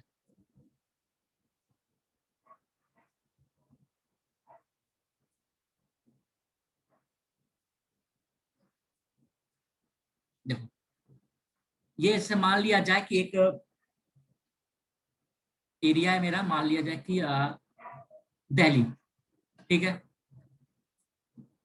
अब दिल्ली में क्या है कि हो सकता है कि 5-6 एरिया, ठीक ना, मान लो 5-6 क्या कॉन्स्टिट्यूंसी हो गया, ठीक। ये एक कॉन्स्टिट्यूंसी है चांदनी चौक का, मान लिया जाए। ये एक मान लिया जाए कि न्यू दिल्ली है। ये मान लिया जाए फिर जो भी मान लिया जाए, ठीक है, गाजियाबाद, हटाओ जो भी। जो भी एरिया, मतलब पता नहीं, जो भी हटा। हाँ, तो मेनली ये मान लो ये कॉन्स्टिट्यूशन, इसका मतलब क्या है कि ये जो कॉन्स्टिट्यूशन के जो लोग है, सारे लोग, वो क्या करेंगे, डायरेक्टली एक अपने में से वोटिंग करके एक मेंबर को चुनेंगे, एक पर्सन को चुनेंगे जो कि उनके विल को रिप्रेजेंट करेगा। क्लियर है? तो सेम काम यहाँ पर भी ये लोग करेंगे कि एक रिप्रेजेंटेटिव चुनेंगे जो कि उनके विल को रिप्रेजेंट करेगा, उनके विल को रिप्रेजेंट करेगा। इसी टाइप क्या होता है कि इंडिया का जो टोटल हमारा कॉन्स्टिट्यूंसी है लगभग 545, ठीक है, उसमें 530 होता है जो भी है। तो मेनली क्या होगा, वो सारे लोग क्या होगा कि वो लोग अपना अपना कॉन्स्टिट्यूंसी से एक रिप्रेजेंटेटिव चुनेंगे। ठीक, थ्योरेटिकली क्या होता है कि उस रिप्रेजेंटेटिव का काम क्या होता है कि अपने कॉन्स्टिट्यूंसी के जो लोग हैं उनके आइडियोलॉजी के, उनके थिंकिंग को, या वो लोग क्या चाहते हैं उसको रिप्रेजेंट करना। क्लियर है? तो ये लोग क्या जो चुन के गए इस कॉन्स्टिट्यूशन को रिप्रेजेंट कर रहे हैं, इसी टाइप से जो 500 से ज्यादा लोग चुन के गए वो अपने अपने कॉन्स्टिट्यूशन को रिप्रेजेंट कर रहे हैं, फिर वो लोग पार्लियामेंट में बैठते और मिलकर एक लॉ बनाते हैं। तो इसका मतलब क्या है कि वो लोग जो लॉ बना रहे हैं या फिर जो बोल रहे हैं वहां पे, वो कहीं ना कहीं रिफ्लेक्ट हो रहा है, बिकॉज लोगों ने उनको चुना है, तो लोगों का आइडियोलॉजी को वो रिफ्लेक्ट कर रहे हैं वहां पे। तो उनका पावर का सोर्स क्या है? ठीक, ये हमारे लॉ बना उसका पावर का सोर्स क्या है? मेजोरिटी ऑफ एमपीज जो वोट किया, पास किया वो। अब एमपीज का पावर का सोर्स क्या? पीपल। इसलिए इनडायरेक्टली देखा जाए क्या कि पावर का सोर्स क्या है? मेरा पीपल ही है। क्लियर है? अब जो डेमोक्रेसी मेरा होता है बहुत टाइप का होता है, उसमें से एक टाइप है रिप्रेजेंटेटिव डेमोक्रेसी। ठीक है, एक होता है मैं डायरेक्ट डेमोक्रेसी, उसमें क्या होता है लोग डायरेक्टली डिसाइड करते हैं कि पार्लियामेंट के अंदर क्या काम होगा, नहीं होगा। ठीक है, वो स्वीडन वगैरह में, स्विट्जरलैंड वगैरह में होता है। इंडिया के अंदर मेरा क्या है? Representative democracy. हाँ, तो वही है कि इंडिया के लोग खुद डिसाइड करेंगे क्या लॉ होना चाहिए, नहीं होना चाहिए, कोई किंग डिक्टेट नहीं करेगा ऊपर से। तो प्रियम्बल ऑफ कॉन्स्टिट्यूशन क्लियर हो गया ना, हर वर्ड्स? कोई डाउट इसमें? हर 2 साल में इसके वर्ड से रिलेटेड कोई इसमें दिक्कत, कोई पूछना है, कुछ क्वेश्चन है कुछ? हाँ भैया, हाँ भैया।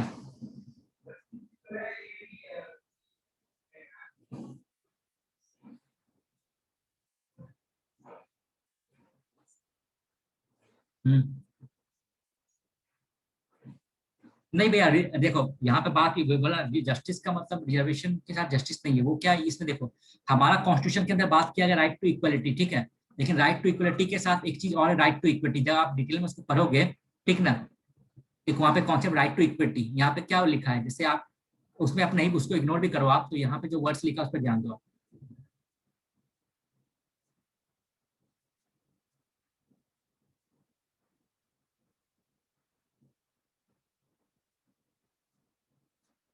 ये देखो, इक्वलिटी का कॉन्सेप्ट पढ़ना।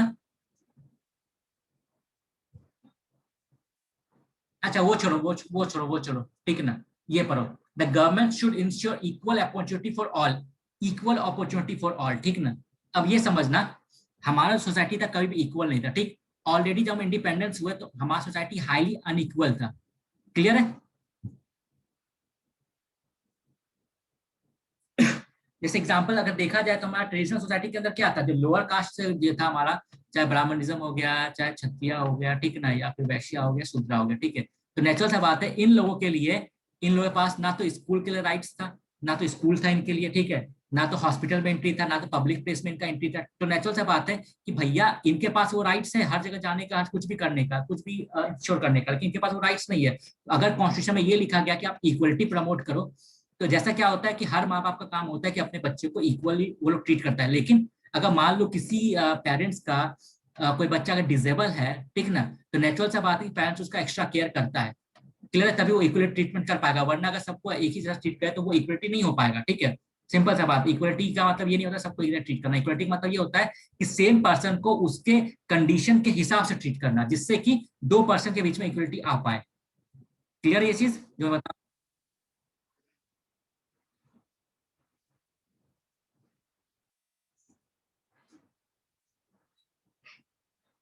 एग्जैक्टली जैसे मैंने सेक्युलरिज्म का एग्जांपल दिया ना, वो अलग अलग है, ठीक है। और दूसरा बात ये रहा कि रिजर्वेशन का जो कॉन्सेप्ट है, ऐसा नहीं कि सिर्फ इंडियन कॉन्स्टिट्यूशन में ही है, ठीक ना। भले ही हम लोग यहाँ पे दे रहे हैं, हर वर्ल्ड के हर कंट्री में रिजर्वेशन है किसी ना किसी फॉर्म में, ठीक है, किसी ना किसी फॉर्म में, हर जगह है। ठीक, तो जो भी चीज हुआ, तो मेरा कॉन्स्टिट्यूशन ये अलाउ करता है। तो यहाँ पे समझ में आया ना कि नेचुरल सा बात है कि जिनके लिए कभी स्कूल खुला ही नहीं है, जिनको अलाउ ही नहीं था, जिनको स्कूल में मतलब गेट से भगा दिया था, सिंपल सा बात है, डिस्क्रिमिनेशन सोसाइटी के अंदर। तो उनको अगर सोसाइटी को मेरा इक्वल करना है, तो सोसाइटी को आप तब तक इक्वल नहीं कर पाओगे जब तक कि आप इनको स्पेशल ट्रीटमेंट नहीं दे रहे हो। इनके लिए स्पेशली एजुकेशन बनाओगे, स्कूल बनाओगे, वरना अगर नॉर्मली गवर्नमेंट खाली स्कूल ही बनाएगा तो नेचुरल सा बात है कि इनको डिस्क्रिमिनेशन कंटिन्यू रहेगा। लेकिन गवर्नमेंट ने इनके लिए बना दिया भैया आपके रिजर्वेशन रहेगा कि कंपलसरी होगा, कोई भी एजुकेशन बना रहा है इंस्टीट्यूशन तो वहाँ पे आपको इतना परसेंट लोगों को लेना ही पड़ेगा इस कास्ट से।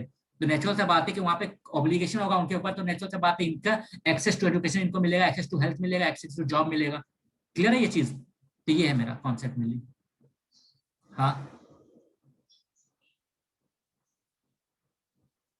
हाँ, नहीं पहले भी था, एक मिथ है, वो अलग टॉपिक चला जाएगा, ठीक है, वो अलग गंगा बह जाएगा, उसको बाद में देखेंगे, ठीक है। तो मेनली ये जो वर्ड्स है खुले अमल के वो क्लियर हो गया, ठीक है। तो थोड़ा डिटेल में देख लेते हैं, like sovereignty main concept clear हो गया, बट थोड़ा ओवरव्यू और ले लेते हैं। सोवरेनिटी व्हिच मींस सुप्रीम और Paramount stability of a nation depends on the supremacy of the sovereignty of the nation enjoy.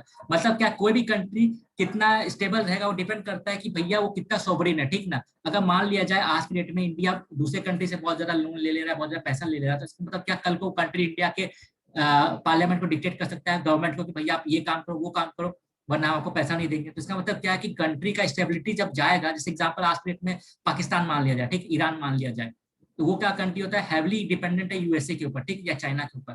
तो मेनली क्या है कि अगर तो वो अपने मन से कोई काम नहीं कर सकता, कोई लॉ नहीं बना सकता, बिकॉज वो कहीं ना कहीं अगर चाइना अगर मान लो ये बोलता है भैया आपको ये काम करना पड़ेगा वो काम करना पड़ेगा, अगर यूएसए बोलता है ये करना पड़ेगा वो करना पड़ेगा, तो उसको मना नहीं कर सकता, ठीक है। एग्जाम्पल देता हूँ कि जैसे हमारा क्या है पार्लियामेंट के अंदर, अच्छा था सेवन में तो आ ही गया कॉन्ट्रोवर्सी एग्जाम्पल था। हाँ, तो वही है कि stability of a nation depends on the supremacy of the sovereignty of the nation enjoy. Sovereignty as a concept represent the legal supremacy of the state. तो ये देख लेना, मैंने ऑलरेडी समझा दिया, ठीक है, यहाँ पे ज्यादा कुछ है नहीं। Sovereignty is the life and soul of the state and it can not be alienated without destroying the state itself, ठीक है। मतलब क्या सोवरेनिटी जो होता है वो किसी भी स्टेट का लाइफ एंड सोल है। मतलब क्या अगर वो उसके पास खुद राइट्स नहीं होगा डिसीजन लेने का, कोई और उसको डिक्टेट करेगा तो काहे का स्टेट हो जाएगा, ठीक है। तो जिस दिन अगर वो राइट्स खो देगा, अपना मतलब डिसीजन मेकिंग पावर खो देगा और दूसरे के हिसाब से काम करेगा, तो उस दिन वो स्टेट एक टाइप खुद ना खुद अपना स्टेट अपने आप में डिस्ट्रॉय हो जाएगा, अब वो किसी का एक टाइप से वो बन जाएगा रिप्रेजेंटेटिव या। तो ये देखो, the word sovereignty in the preamble of the constitution means that the state has the power to legislate on any subject with constitutional limitation, ठीक। तो स्टेट जो है किसी भी सब्जेक्ट के ऊपर लॉ बना सकता है, ठीक है, विद कॉन्स्टिट्यूशनल लिमिटेशन भी उसके अंदर होता है, हम देखेंगे बाद में, ठीक। इक्वलिटी का कॉन्सेप्ट थोड़ा डिटेल में देख लिया जाए, क्योंकि इस टाइप का क्वेश्चन 1 से 2 आ जाता है, ठीक ना, थियोरेटिकल वाला थोड़ा सा। Equality, which means state of being equal, it expresses having the same right, privileges, treatment, status and opportunity। सबको equal rights मिले, सबको equal privileges मिले, सबको equal treatment मिले, सबको equal opportunities मिले। Equality relates to distributive principle because of which right treatment ये सब होगा।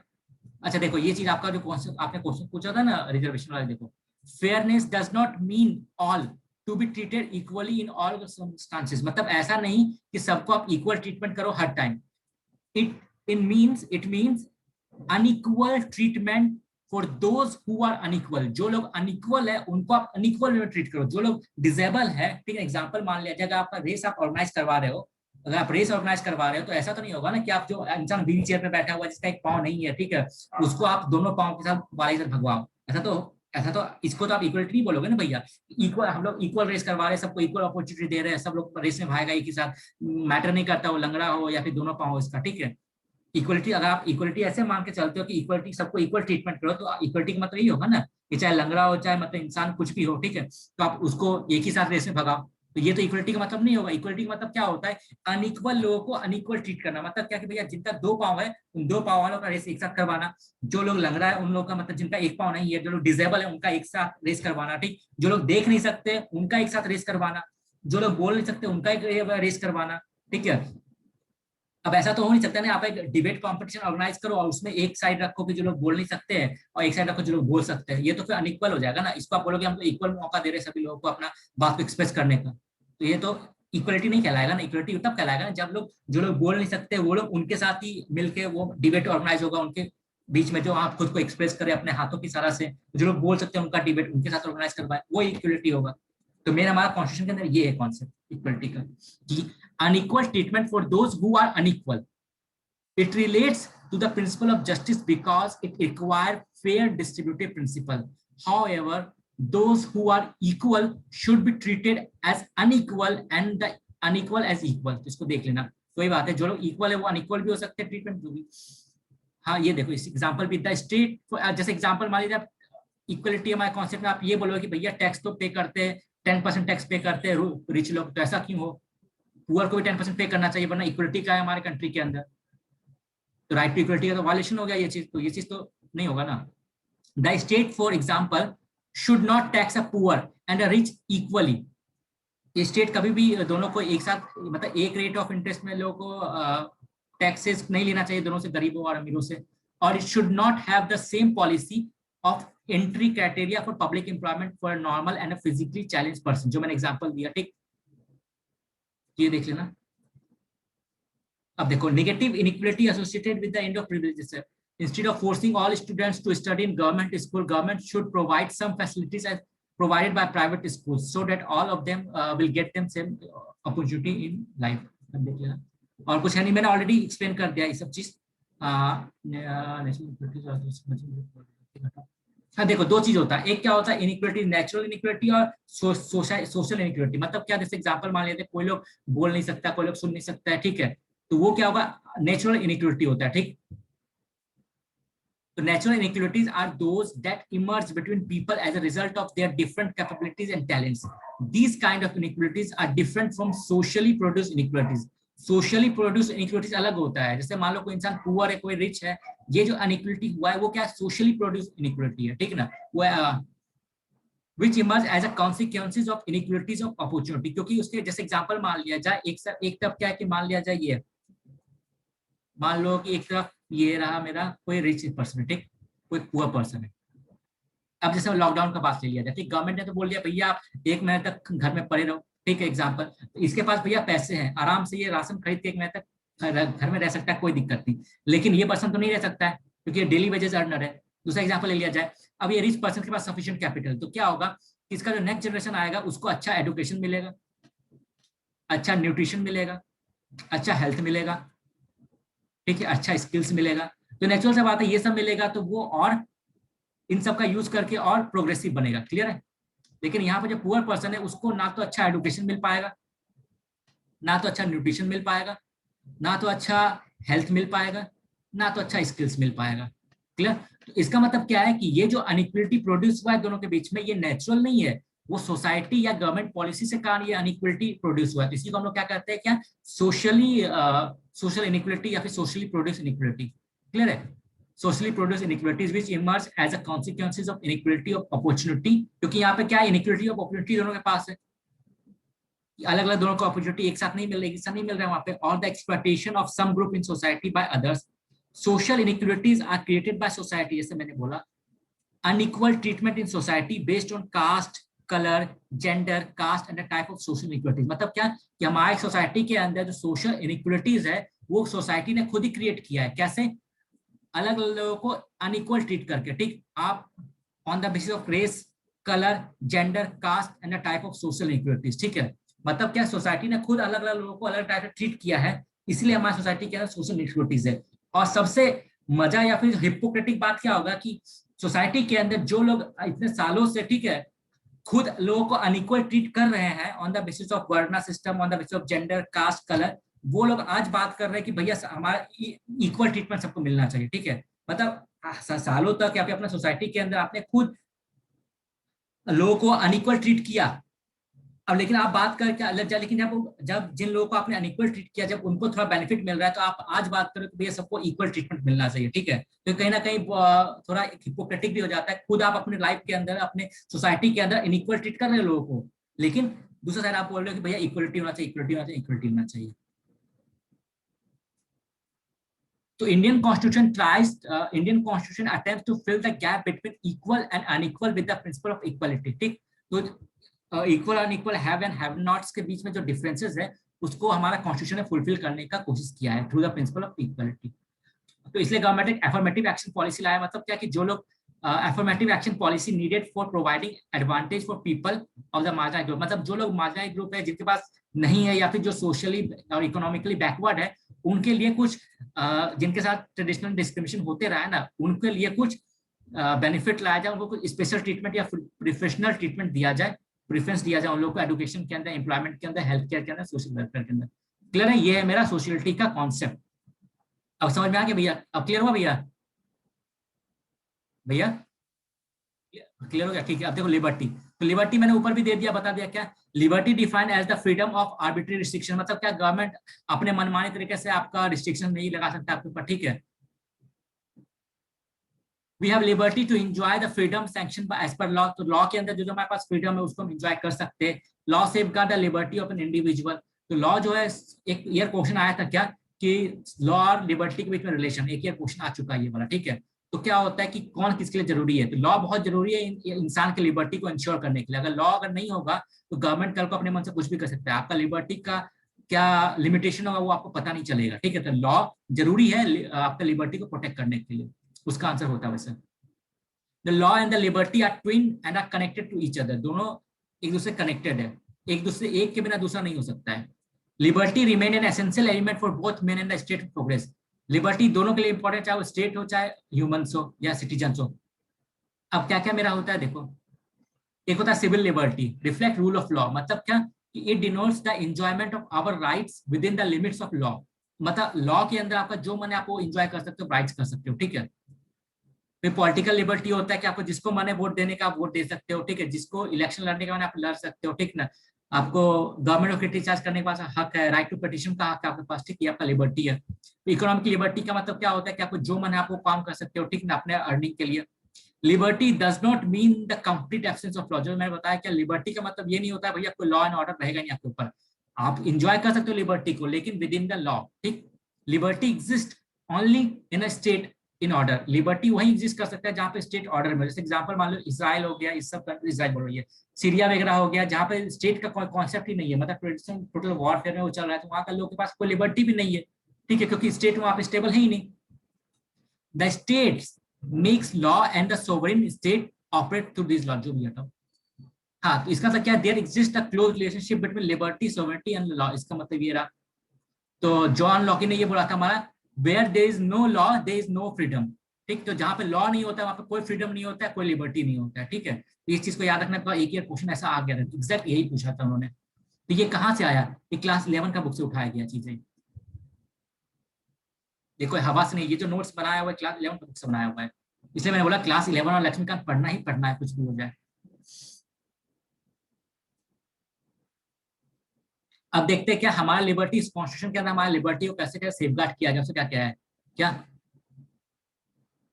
डेमोक्रेसी, हमारा कॉन्स्टिट्यूशन डेमोक्रेटिक है, हमारा कॉन्स्टिट्यूशन है, हमारे पास फंडामेंटल राइट्स है हमारे पास, ठीक, डिसेंट्रलाइजेशन है हमारे पास, इंडिपेंडेंट जुडिशरी है हमारे पास, रूल ऑफ लॉ है जिसके अकॉर्डिंग क्या होता है गवर्नमेंट किन्हीं के बीच में भी डिस्क्रिमिनेट नहीं कर सकता, सबको इक्वल ट्रीटमेंट करना पड़ेगा, ठीक है, वो सब है हमारा। अब देखो, अब बात ये आता है ना, फिर ये हमारा यहाँ तक क्लियर हो गया ना हमारा। अब एक हमारा डिबेट क्या चलता है कि हमारा जो कॉन्स्टिट्यूशन है ना,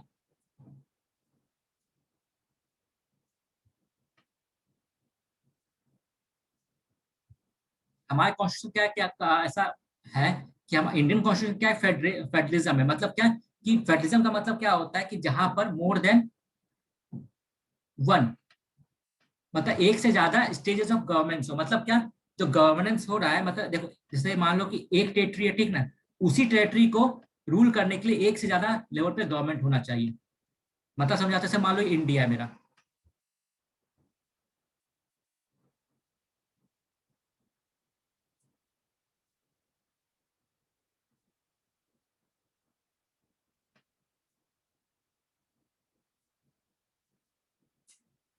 ठीक है, ये मान लो इंडिया है मेरा, ठीक। अब क्या है, इस पूरा इंडिया को रूल कौन करता है, रूल करने के लिए पहला टॉप पे कौन है मेरा, सेंट्रल गवर्नमेंट है, ठीक है, क्लियर। वो उसको क्या है, पूरा एरिया को रूल कर रहा है मेरा।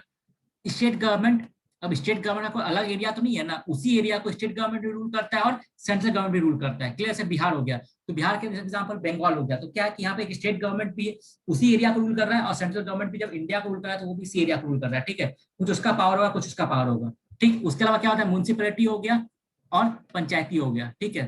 तो जो भी हो, जिसको हम लोकल एडमिनिस्ट्रेशन बोल सकते हैं, लोकल एडमिनिस्ट्रेशन। तो मेनली क्या होता है, थ्री स्टेजेस ऑफ हमारा गवर्नेंस होता है, कौन कौन सा, सेंट्रल गवर्नमेंट, स्टेट गवर्नमेंट और लोकल बॉडीज। तो ये जो तीनों लेवल पे जो गवर्नमेंट मेरा होता है वो कोई अलग अलग टेरिटरी को तो रूल नहीं कर रहा है ना, वो सब क्या सेम टेरिटरी को रूल कर रहा है, क्लियर है ये चीज। तो हमारे कॉन्स्टिट्यूशन के अंदर क्या है कि कुछ कुछ प्रोविजंस है जो कि ये बताता है कि हमारे पास ज्यादा, जो हमारा कॉन्स्टिट्यूशन क्या यूनिटरी है, मतलब क्या सेंटर के पास ज्यादा पावर है, ठीक है। तो वो कौन कौन सा प्रोविजन है जो हमें ये बताता है कि सेंट्रल गवर्नमेंट के पास ज्यादा पावर है, ठीक है। और कौन कौन सा वो प्रोविजन है जो ये बताता है स्टेट के पास ज्यादा पावर है। क्लियर है? एग्जाम्पल ले लिया जाए कि हमारा कॉन्स्टिट्यूशन के अंदर यूनिटरी फीचर्स क्या क्या है। जैसे हमारा कोई कॉन्स्टिट्यूशन है उसके अंदर क्या बोला गया, स्ट्रॉन्ग सेंटर, मतलब क्या कि हमारे सेंटर, हमारे कॉन्स्टिट्यूशन के अंदर क्या कि डिवीजन ऑफ पावर किया गया है। डिवीजन ऑफ पावर मतलब क्या होता है कि 3 लिस्ट है हमारे पास, कौन कौन सा, सेंटर लिस्ट, स्टेट लिस्ट और कंकरेंट लिस्ट। सेंट्रल लिस्ट के अंदर जो जो प्रोविजन, जो जो सब्जेक्ट है उसके ऊपर लॉ कौन बना सकता है, गवर्नमेंट ऑफ इंडिया, ठीक है। स्टेट लिस्ट के अंदर जो जो चीज मेंशन है उसके ऊपर लॉ कौन बना सकता है, मेरा स्टेट गवर्नमेंट। और कॉन्करेंट लिस्ट के अंदर जो चीज दिया हुआ है उसके ऊपर हमारा रूल बना सकता है सेंट्रल गवर्नमेंट, स्टेट गवर्नमेंट दोनों बना सकता है, ठीक है। क्लियर है? मतलब इसके अंदर जो है वो सेंट्रल बनाएगा, इसके अंदर जो स्टेट बनाएगा, लेकिन जो कॉन्करेंट लिस्ट के अंदर है वो सारा जो सब्जेक्ट दिया गया उस और स्टेट भी बना सकता है, ठीक है। लेकिन यहाँ पे एक ट्विस्ट है। ट्विस्ट ये रहा, जैसे मान लिया जाए कि कंकरेंट लिस्ट के अंदर मेरा एक प्रोविजन दिया गया मैरिज के ऊपर, ठीक। तो मैरिज के ऊपर सेंट्रल गवर्नमेंट भी लॉ बना सकता है, स्टेट गवर्नमेंट लॉ बना सकता है। लेकिन अगर मान लिया जाए सेंट्रल गवर्नमेंट ने एक लॉ, स्टेट गवर्नमेंट ने एक लॉ बनाया, ठीक ना, बाद में सेंट्रल गवर्नमेंट ने लॉ बना दिया, मतलब क्या, वैसे तो उसके अंदर जो सब्जेक्ट है उसके ऊपर सेंट्रल स्टेट दोनों लॉ बना सकता है। लेकिन अगर जब दोनों ने लॉ बनाया तो उस कंडीशन में क्या होगा कि जो लॉ सेंटर ने बनाया ना उसको प्रायोरिटी दिया जाएगा। क्लियर है?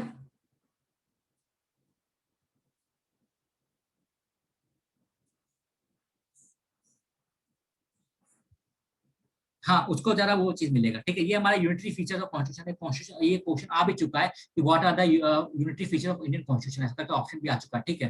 तो स्ट्रॉन्ग सेंटर है हमारा, ठीक। तो division of power is in the favour of centre and highly inequality from the federal angle. तो मतलब क्या, जो इंपॉर्टेंट सब्जेक्ट है मेरा, ठीक ना, वो सेंट्रल लिस्ट में मेरा, ठीक है। तो कहीं ना कहीं जो शो करता है, और विद द अमेंडमेंट के थ्रू भी हमने क्या किया, स्टेट लिस्ट में, देखो जब हमारा कॉन्स्टिट्यूशन बना था ना तो स्टेट लिस्ट के अंदर सब्जेक्ट था वो ज्यादा था, लेकिन विद द टाइम क्या हुआ कि सेंट्रल गवर्नमेंट ने क्या किया, स्टेट लिस्ट से सब्जेक्ट को ट्रांसफर करके या तो कॉन्करेंट लिस्ट में कर लिया या फिर सेंट्रल लिस्ट में कर लिया, जिससे कि स्टेट के अंदर बहुत ही कम और सब्जेक्ट बचा उसके अंदर में। तो ये कहीं ना कहीं हमारा दिखाता है कि हमारा स्टेट के पास कम पावर है एज कम्पेयर टू सेंटर, ठीक है, लॉ बनाने का।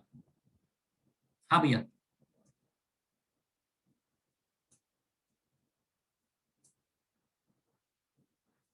नहीं, दोनों नहीं, अगर दोनों अगर सेम सब्जेक्ट बना है तो उस कंडीशन में कॉन्फ्लिक्ट हो जाएगा दोनों के बीच में। तो जब भी कॉन्फ्लिक्ट होगा सेंटर स्टेट के बीच में तो सेंटर हमेशा प्रिवेल करेगा।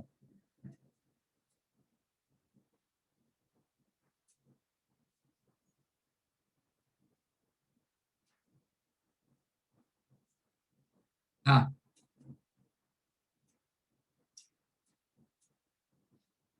देखो भैया, पंचायती जो हुआ लोकल एडमिनिस्ट्रेशन वो आ जाता है स्टेट लिस्ट में आ जाता है, ठीक है। वो लिस्ट मैंने दिया है नीचे, लिस्ट दिया है नीचे, ठीक है। अब देखो वो जो आप बोल रहे हो ना, तो वो मिलने क्या आता है, हर स्टेट ने अपना बना के रखा था।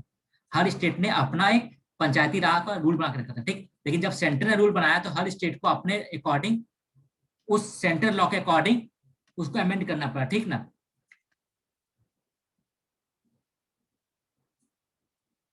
नहीं, सेंटर ने पहले नहीं बनाया भैया, मैंने क्या बताया, local administration is the part of state list, ठीक ना। क्लियर? सेंटर ने सिर्फ एक मॉडल एक्ट बनाया, ठीक, डिफरेंस समझो। जैसे एग्रीकल्चर, क्या एग्रीकल्चर भी हमारा स्टेट का सब्जेक्ट है, लेकिन सेंट्रल गवर्नमेंट उसके ऊपर कोई एक्ट नहीं बना सकता, एक मॉडल एक्ट बना सकता है, ठीक। मॉडल का मतलब क्या, भैया एक मॉडल बना सकते हैं, आपको अगर पसंद है तो इस चीज से आप अडॉप्ट करो, ठीक ना। आपके लिए मैंने बनाया है। कौन सा सब्जेक्ट बोलो, कौन सा सब्जेक्ट, कौन सा सब्जेक्ट? एग्रीकल्चर स्टेट में, एग्रीकल्चर स्टेट सब्जेक्ट है।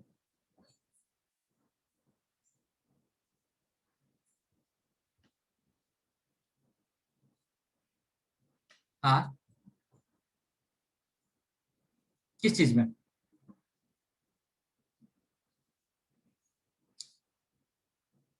देखो मैंने क्या बोला, दो चीज होता है, एक होता है थ्योरेटिकल, एक होता है प्रैक्टिकल, ठीक ना। वो कि देखो मैंने मैंने तो क्या बताया, डिवीजन ऑफ पावर मेरा है कि ये सेंटर रहा, ठीक है, ये स्टेट रहा, ये लोकल बॉडी रहा, ठीक।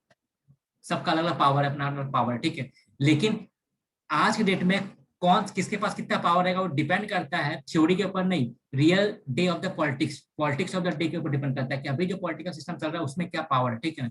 जैसे मान लिया जाए नॉर्मल में तो बोले लोकल बॉडीज में भैया कि वहां पर जो लोकल चुनते जाएंगे उनके पास ज्यादा पावर होगा लोकल एरिया में काम करने का, लेकिन रियल में ऐसा होता है नहीं। स्टेट गवर्नमेंट के अंदर जो एमपी एमएलए चुन के जाते हैं वो अपना दादागिरी वहां दिखाते हैं रियल में, ठीक है। जो भी थ्योरेटिकल बात है ये चीज, ठीक। तो लेकिन हमको थ्योरी लिख के ही पास करना पड़ेगा।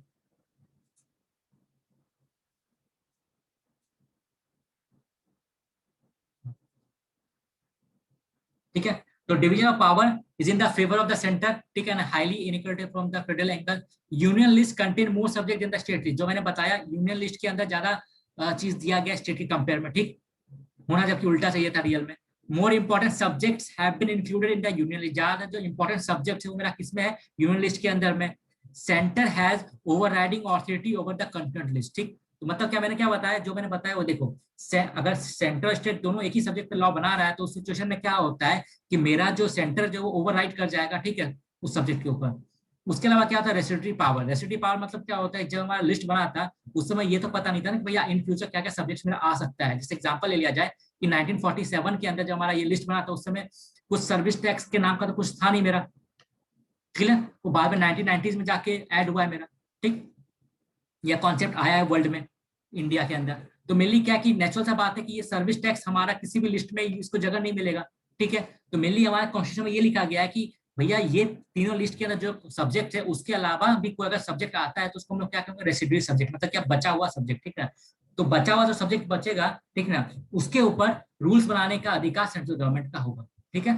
तो भैया तो residuary power have also been left with the center while in the US they are vested in the state, लेकिन यूएस में उल्टा है, यूएस में क्या वो स्टेट के पास है कि भैया जो भी रेस्ट्रिक्ट सब्जेक्ट है स्टेट बनाएगा अपना। दस the constitution has made a strong centre very strong, इसलिए क्या इंडिया कॉन्स्टिट्यूशन ने इंडिया के सेंटर को बहुत स्ट्रांग बनाया, ये एक रीजन है, ठीक है। ये अकॉर्डिंग ये सब जो हम पढ़ रहे हैं ना वो मेंस के लिए हमारा इंपॉर्टेंट हो जाता है, ठीक है। ये कुछ पेजेस के बाद फिर हम लोग प्री ओरिएंटेड पे आ जाएंगे हम लोग। ये सब जो मैंने क्लास 11 के बुक से उठाया तो फिर हम लक्ष्मीकांत का भी नोट्स नीचे आ जाएगा, ठीक। तो थोड़ा पेशेंस रखो, हो सकता है थोड़ा बोरिंग लग रहा हो क्योंकि बहुत सारे लोगों ने पहला बार पढ़ रहे लोग। तो central government control over state territory, ठीक। मतलब क्या है कोई भी, जैसे आज के डेट में क्या है कि अगर मान लिया जाए कि सेंट्रल गवर्नमेंट कंट्रोल होता है स्टेट टेरिटरी के ऊपर, कैसे आर्टिकल में नहीं जाऊंगा, लेकिन मेनली क्या होता है आज के डेट में अगर मान लो ये बंगाल है, ठीक है, इसका नाम क्या होगा, इसका एरिया कितना होगा, ठीक है। या हो सकता है कल को अगर मान लो कि ये बंगाल अगर चाहे तो झारखंड का थोड़ा एरिया में मिला ले, या फिर झारखंड तो इसका एरिया ऐसा ले ले। तो मतलब क्या कि स्टेट का जो बाउंड्री होता है ना उसको शिफ्ट करने का जो राइट्स है वो स्टेट के पास नहीं, वो सेंट्रल गवर्नमेंट के पास है, ठीक है। सेंट्रल गवर्नमेंट ही स्टेट का हुआ। हाँ,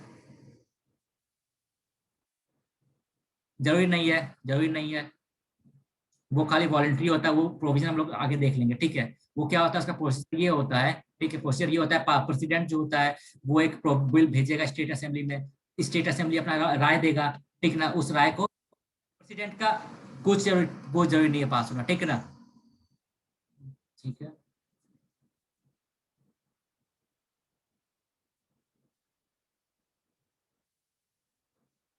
हाँ, तो मतलब ये कि जो प्रेसिडेंट ने उसको स्टेट को भेजेगा कि भैया स्टेट अपना राय बता, तो स्टेट अपना राय बताएगा, ठीक है। वो कुछ पास नहीं करना पता उसको, ठीक। वो जो राय उसने बताया अपना जो व्यू दिया प्रेसिडेंट उसको चाहे तो पूरे के धन में फेर देगा, ठीक है। वो मतलब क्या ऑप्शनल होता है, उस कंपल्सरी नहीं होता है, ठीक है। सिंपल सा बात है, इसका मतलब क्या सेंट्रल चाहे तो बिना स्टेट के परमिशन तो स्टेट का नाम बदल सकता है, उसके एरिया का, उस स्टेट का एरिया बदल सकता है, उसका बाउंड्री शिफ्ट कर सकता है, क्लियर है। उसके लिए स्टेट का परमिशन जरूरी नहीं है। तो वही चीज देखो कि लाइक इन अदर फेडरेशन, हर अनलाइक ज्यादातर फेडरेशन में क्या होता है, unlike in other federation the state in India have no right to territorial integrity, parliament can by unilateral action change the area boundary और नेम ऑफ द स्टेट, ठीक। Parliament अकेले ही किसी भी स्टेट का नाम, एरिया और उसका बाउंड्री चेंज कर सकता है, क्लियर है। ये दिखाता है कहीं ना कहीं सेंटर ज्यादा पावरफुल स्टेट कंपेयर में, यूनिटरी फीचर्स। एक क्या है सिंगल कॉन्स्टिट्यूशन, ठीक। ज्यादातर में क्या हुआ कि हमारा डुअल कॉन्स्टिट्यूशन होता है जैसे यूएसए में, ठीक है, कि वहां पर अगर कोई इंसान न्यूयॉर्क में रह रहा है ना, और तो उसके वो क्या होगा न्यूयॉर्क का सिटीजन भी कहलाएगा, उसके बाद न्यूयॉर्क का वोटर कार्ड भी होगा या फिर पासपोर्ट होगा, और प्लस यूएसए का भी होगा, ठीक, वहां पर डुअल सिटीजनशिप चलता है, बट हमारे यहाँ क्या सिंगल कॉन्स्टिट्यूशन है, सिंगल सिटीजन है। और यूएसए के अंदर क्या होता है कि एक तो यूएसए का कॉन्स्टिट्यूशन है, लेकिन उसके अलावा जो 50 स्टेट्स है यूएसए के अंदर, उस सारे 50 स्टेट्स का भी अपना अपना कॉन्स्टिट्यूशन है। लेकिन इंडिया के अंदर क्या एक सिंगल कॉन्स्टिट्यूशन है। तो usually in federation states have the right to frame their own constitution separate from that of centre. ये फेडरेशन का पार्ट है कि भैया स्टेट अपना कॉन्स्टिट्यूशन बना सकता है, ठीक है। In India no such power is given to the states, single constitution for centre and state both operate within a single frame. हमारा सिंगल कॉन्स्टिट्यूशन है हमारा, ठीक। उसका क्या फ्लेक्सिबिलिटी ऑफ द कॉन्स्टिट्यूशन, मतलब क्या कि सेंटर अगर चाहे तो आराम से कॉन्स्टिट्यूशन को चेंज कर सकता है बिना स्टेट का इन्वॉल्वमेंट के या परमिशन के। तो bulk of can be amended by the unilateral action of the parliament either by simple majority or the special majority। ज्यादातर जो प्रोविजन है हमारा कॉन्स्टिट्यूशन का, वो अगर पार्लियामेंट चाहे तो यूनिलेटरल एक्शन के थ्रू चेंज कर सकता है, bye simple majority, special majority, ठीक ना। क्या क्या प्रोविजन है, हाँ भैया।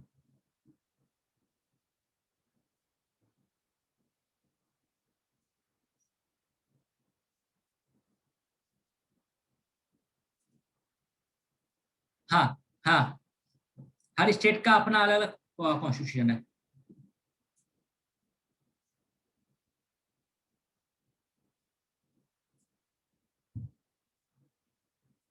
हाँ, वो हो गया, खत्म हो गया। कहाँ भैया कॉन्स्टिट्यूशन अलग है? देखिए भैया, कॉन्स्टिट्यूशन एंड लॉ में डिफरेंस हो रहा है, आप कंफ्यूज कर रहे हो। कॉन्स्टिट्यूशन हमारा एक ही है, इंडियन कॉन्स्टिट्यूशन। वो जो पार्लियामेंट से जो एक्ट बना रहा है वो लॉ हो जाता है, ठीक ना। तो वो लॉ बुक में जाता है, हमारा कॉन्स्टिट्यूशन में वो चीज नहीं आता है।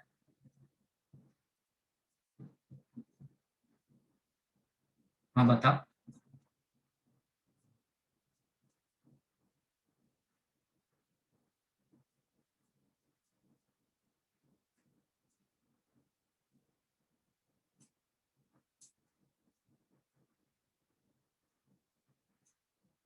अलग रूल नहीं, कॉन्स्टिट्यूशन, रूल्स एंड कॉन्स्टिट्यूशन में अलग।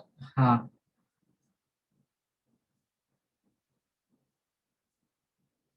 हाँ, अलग अलग होता है, अलग अलग होता है। मैरिज हो गया तो मैरिज का भी अलग अलग रूल होता है हर स्टेट के अंदर।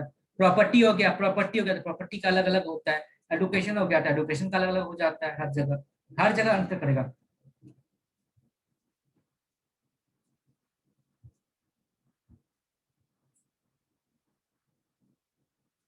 नहीं, लेकिन प्रॉपर्टी के ऊपर कुछ चीज तो कॉमन है ना भैया, लेकिन प्रॉपर्टी के ऊपर टैक्स होगा, जैसे प्रॉपर्टी टैक्स, टैक्स का रेट भले ही अलग अलग हो सकता है, लेकिन प्रॉपर्टी टैक्स लगेगा प्रॉपर्टी के ऊपर, वो तो अलग नहीं है ना। जैसे एग्जांपल, ऐसा तो नहीं है ना कि बिहार के अंदर प्रॉपर्टी ले रहे हो तो आपको property tax, stamp tax, duty पर रहा है, लेकिन आप बंगाल में रहे हो तो स्टेट ने भी अपना दो तीन टैक्स निकाल दिया, इस टाइप तो नहीं है ना। तो मेनली क्या है, मैरिज हो गया आपका, एग्रीकल्चर हो गया, मैरिज हो गया, ठीक है। एग्जाम्पल मान लिया जाए कि सिटीजनशिप हो गया एग्जाम्पल, ठीक। तो ऐसा तो नहीं ना कि हर स्टेट का अलग अलग सिटीजनशिप का वो राइट्स होगा।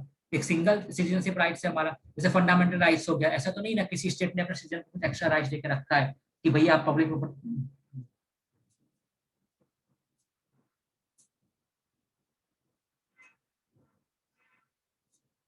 भैया इंडियन कॉन्स्टिट्यूशन तो एक ही है ना हमारा तो। उसके उस कॉन्स्टिट्यूशन के अंदर हमारा स्टेट का क्या पावर होगा, सेंटर का क्या पावर होगा, वो सब दिया गया है, ठीक है। लेकिन कॉन्स्टिट्यूशन तो हमारा एक ही है, क्योंकि कॉन्स्टिट्यूशन इतना डिटेल में दिया हुआ है कि सब कुछ वहां लिखा हुआ है। यूएसए का जो कॉन्स्टिट्यूशन हार्डली 40 पेज का कॉन्स्टिट्यूशन है उनका।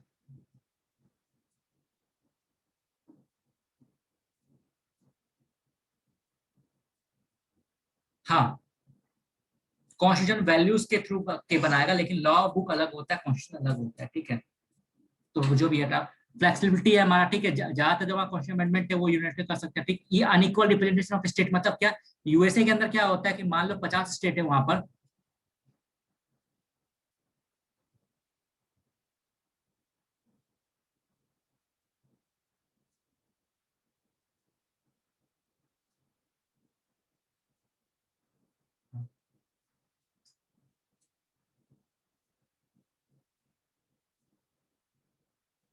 अब देखो यूएसए से मेरा हुआ, यूएसए के अंदर मान लिया 50 स्टेट है, ठीक है।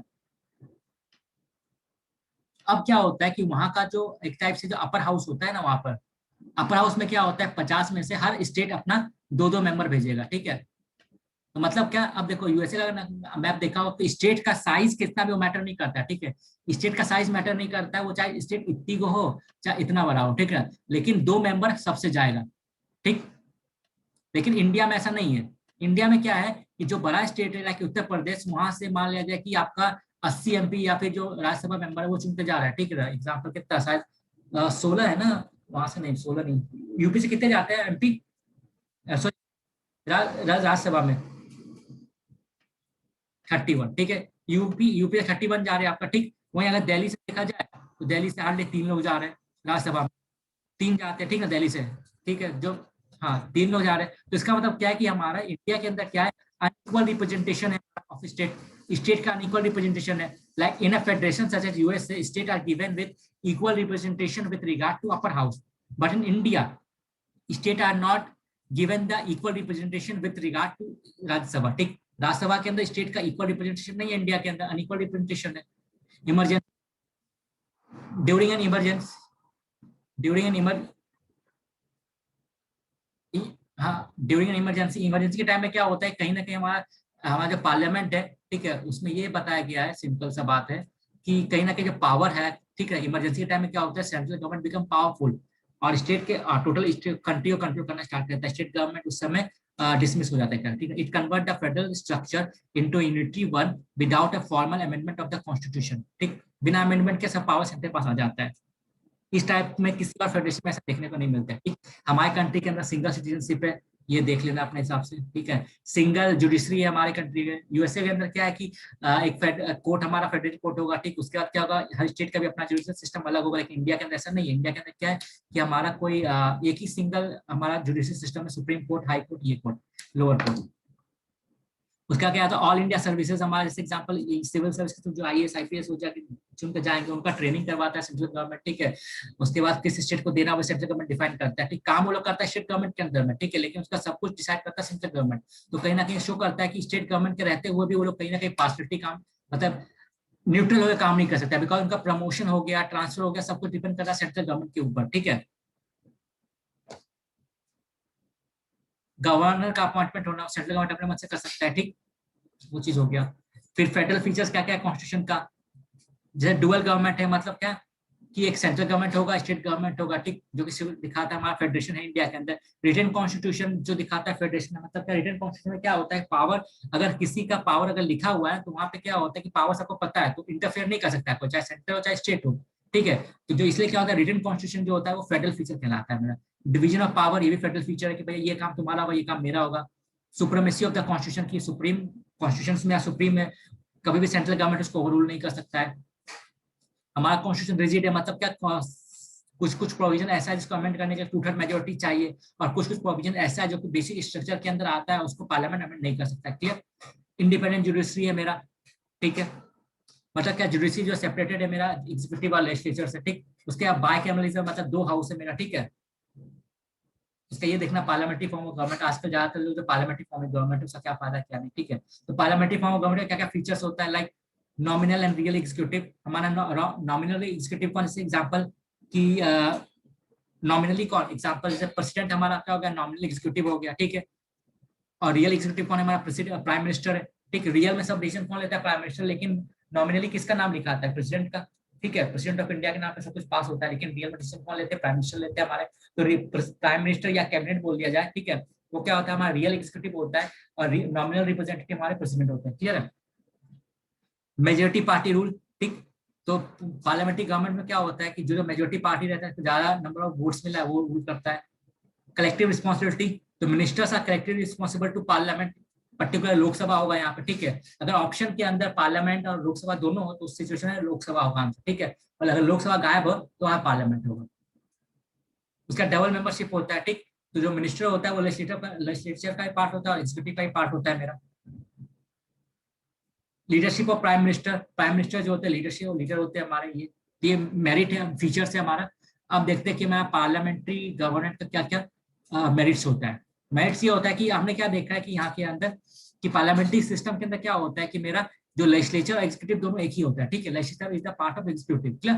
तो अगर दोनों एक ही पार्ट है, लॉ बनाने वाला और लॉ को इम्प्लीमेंट करने वाला दोनों एक ही पर्सन है, ठीक है, तो सिंपल सा बात है, इम्प्लीमेंटेशन बनाने में लॉ को लॉ फॉर्मेशन और लॉ इम्प्लीमेंटेशन ज्यादा स्मूथली होगा मेरा काम, ठीक है।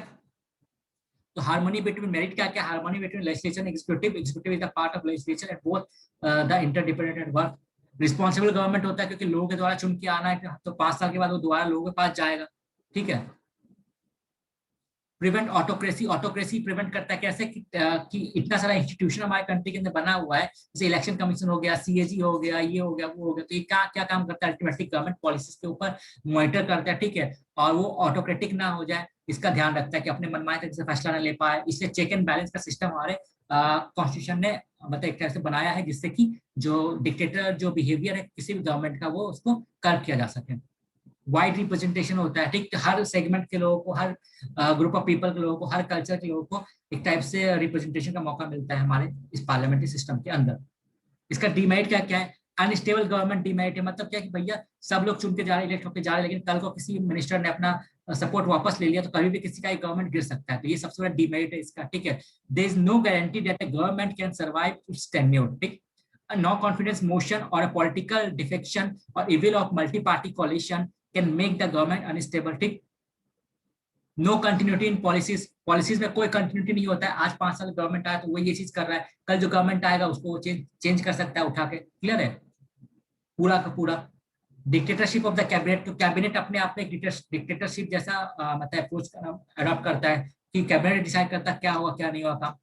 तो when the ruling party enjoy absolute majority in the parliament, जब भी कोई ruling party absolute majority enjoy करता है तो cabinet become autocratic and exercise power nearly unlimited power, मतलब क्या, जब भी कोई गवर्नमेंट का एब्सोल्यूट मेजॉरिटी हो जाता है पार्लियामेंट के अंदर, तो उस सिचुएशन में क्या हो जाता है, कैबिनेट जो होता है ना अपने आप में ऑटोक्रेटिक बन जाता है, डिक्टेटरशिप टाइप का बन जाता है, और क्योंकि उसके पास अनलिमिटेड पावर हो जाता है, क्योंकि वो जो मन वो कर सकता है, कोई उसको रोकने वाला नहीं, कोई उसको टोकने वाला नहीं, कोई अकाउंटेबिलिटी उनके ऊपर नहीं फिक्स करने वाला है, क्योंकि उनके पास मेजोरिटी है।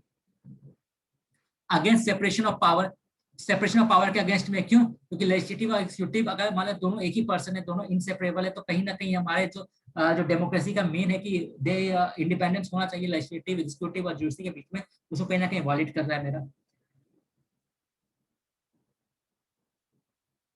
डेमोक्रेसी हमारा क्यों अच्छा है वो यहाँ पे दिया देख लेना, बिकॉज रेशियल डिस्क्रिमिनेशन जो था वो एंड करने में काम आया, ठीक ना। पार्टिसिपेशन लोगों का इंश्योर करता है, सोसाइटी का हर लोग पार्टिसिपेट कर सकता है डेमोक्रेसी के अंदर, ठीक। कॉन्फ्लिक्ट रिजॉल्व करने का बात हुआ, ठीक है, तो मेनली हर कोई भी कंट्री हो गया उनके अंदर डाइवर्सिटी होता है, डिफरेंसेस होता है, तो उनके बीच जहाँ डाइवर्सिटी होगा, जहाँ डिफरेंसेस होगा, वहाँ पे कॉन्फ्लिक्ट होगा ही होगा, ठीक है। तो इसलिए क्या है कि डेमोक्रेसी, डेमोक्रेटिक मेथड इकलौता ऐसा रास्ता है जहाँ पे हम लोग मिल जुल के बिना किसी कॉन्फ्लिक्ट के हम लोग कॉन्फ्लिक्ट को रिजॉल्व कर सकते हैं, ठीक है। इक्वलिटी, जस्टिस, बेनिफिट क्या क्या है हमारा, ठीक, it promotes equality of the citizen, dignity of individual, ये सब चीजें, ये सब देख लेना अपना। डेमोक्रेसी के अंदर क्या होता है, गवर्नमेंट को अकाउंटेबल फिक्स किया जा सकता है, क्यों, क्योंकि भैया इलेक्शन होगा, लोग वोट दे रहे हैं उसको, ठीक है, तो गवर्नमेंट को भी अकाउंटेबल होना पड़ता है, बताना पड़ता है भैया हमने काम किया क्या नहीं किया, वरना अगर ऐसा नहीं होता, गवर्नमेंट इतना हजारों करोड़ खर्चा नहीं करता एडवर्टाइजमेंट के ऊपर कि मैंने ये काम किया वो काम किया है पेपर पे देने के लिए, ठीक है। तो रिस्पॉन्सिबल गवर्नमेंट फिक्स करता है, क्योंकि गवर्नमेंट को पता है कि भैया अगर हम लोगों का नीड्स के ऊपर अगर मान लो कि हम उनके नीड्स को इग्नोर करते हैं, नेग्लेक्ट करते हैं, तो हमको उसका खामियाजा भुगतना पड़ेगा और हमको अगला इलेक्शन में पावर से बाहर जा सकते हैं। इसलिए गवर्नमेंट रिस्पॉन्सिव होता है और गवर्नमेंट के लोगों का जो नीड्स होता है, उनका जो प्रॉब्लम्स होता है, उनको समझता है और डील करता है।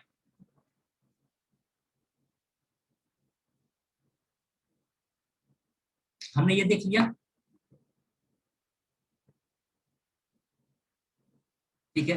अब देखते हैं इलेक्शन कमीशन ऑफ इंडिया को, उसकी पावर देखते हैं कि हमने देख लिया गवर्नमेंट कैसे काम करता है, डेमोक्रेसी का क्या वैल्यू होता है, तो डेमोक्रेसी हमारे कंट्री में कैसे इंश्योर है बाय इलेक्शन, इलेक्शन कैसे होता है वो देखते हैं। तो article 324 election commission conduct of free fair and regular election, तो इलेक्शन कमीशन का काम क्या है कि free and fair election conduct करना हमारे कंट्री के अंदर, ठीक है। तो ये क्या है, परमानेंट है हमारा election commission of India, constitutional body है, क्यों, क्योंकि इसका जिक्र कॉन्स्टिट्यूशन के आर्टिकल में किया गया है, ठीक है। तो permanent and independent election machinery which is free from political pressure of the party in power and responsible for holding free and fair election, इतना इतना, ठीक है। इसका काम क्या क्या होता है, पार्लियामेंट का, स्टेट का इलेक्शन करवाना, ठीक है, प्रेसिडेंट और वाइस प्रेसिडेंट का इलेक्शन करवाना।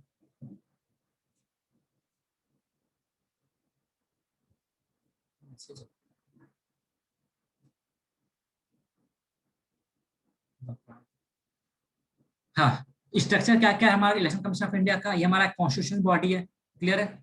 ओरिजिनली इसमें क्या था, सिर्फ एक इलेक्शन कमिश्नर था हमारा, लेकिन बाद में क्या हुआ, इसको अमेंड करके हमारा दो हमारा इलेक्शन कमिश्नर को ऐड किया गया। मतलब स्टार्टिंग में सिर्फ एक था ओरिजिनली, लेकिन अभी तीन है, ठीक है। एक इलेक्शन कमिश्नर और दो इलेक्शन चीफ इलेक्शन कमिश्नर है एक, और दो इलेक्शन कमिश्नर है मेरा। जिसमें डिसीजन मेकिंग पावर होता है वो क्या होता है, तीनों के पास जो डिसीजन मेकिंग पावर इक्वल है। मतलब देखो नाम अलग अलग है तीनों का, चीफ इलेक्शन कमिश्नर एक और दो इलेक्शन कमिश्नर, लेकिन तीनों का पावर इक्वल है, ठीक है। पावर के बीच में कोई डिफरेंसेस नहीं है, तीनों का इक्वल पावर है, और जब भी डिसीजन होगा वो मेजोरिटी वोट से होगा। तो president appoint chief election commissioner, election commissioner ठीक अपॉइंट करता है प्रेसिडेंट। इसका टेन्योर क्या होता है, 6 साल का और 65 ईयर्स का, जो पहले हो जाए। सेम स्टेटस जज of supreme court, supreme court के जज का जो स्टेटस रहता है वो इनका भी स्टेटस होता है। Chief election commissioner can be remove from office only through impeachment by the parliament. जो चीफ इलेक्शन कमिश्नर होता है उसको हटाने का जो प्रोसेस होता है वो क्या होता है, इम्पीचमेंट होता है पार्लियामेंट के थ्रू। लेकिन जो और दो दो जो हमारे इलेक्शन कमिश्नर जो बचे हैं ना, वो उनको अगर हटाना हो तो वो चीफ इलेक्शन कमिश्नर के रिकमेंडेशन पे हटाए जा सकते हैं। क्लियर है। तो फंक्शन देख लेना, फंक्शन तो इजी है, सबको पता है क्या नहीं है।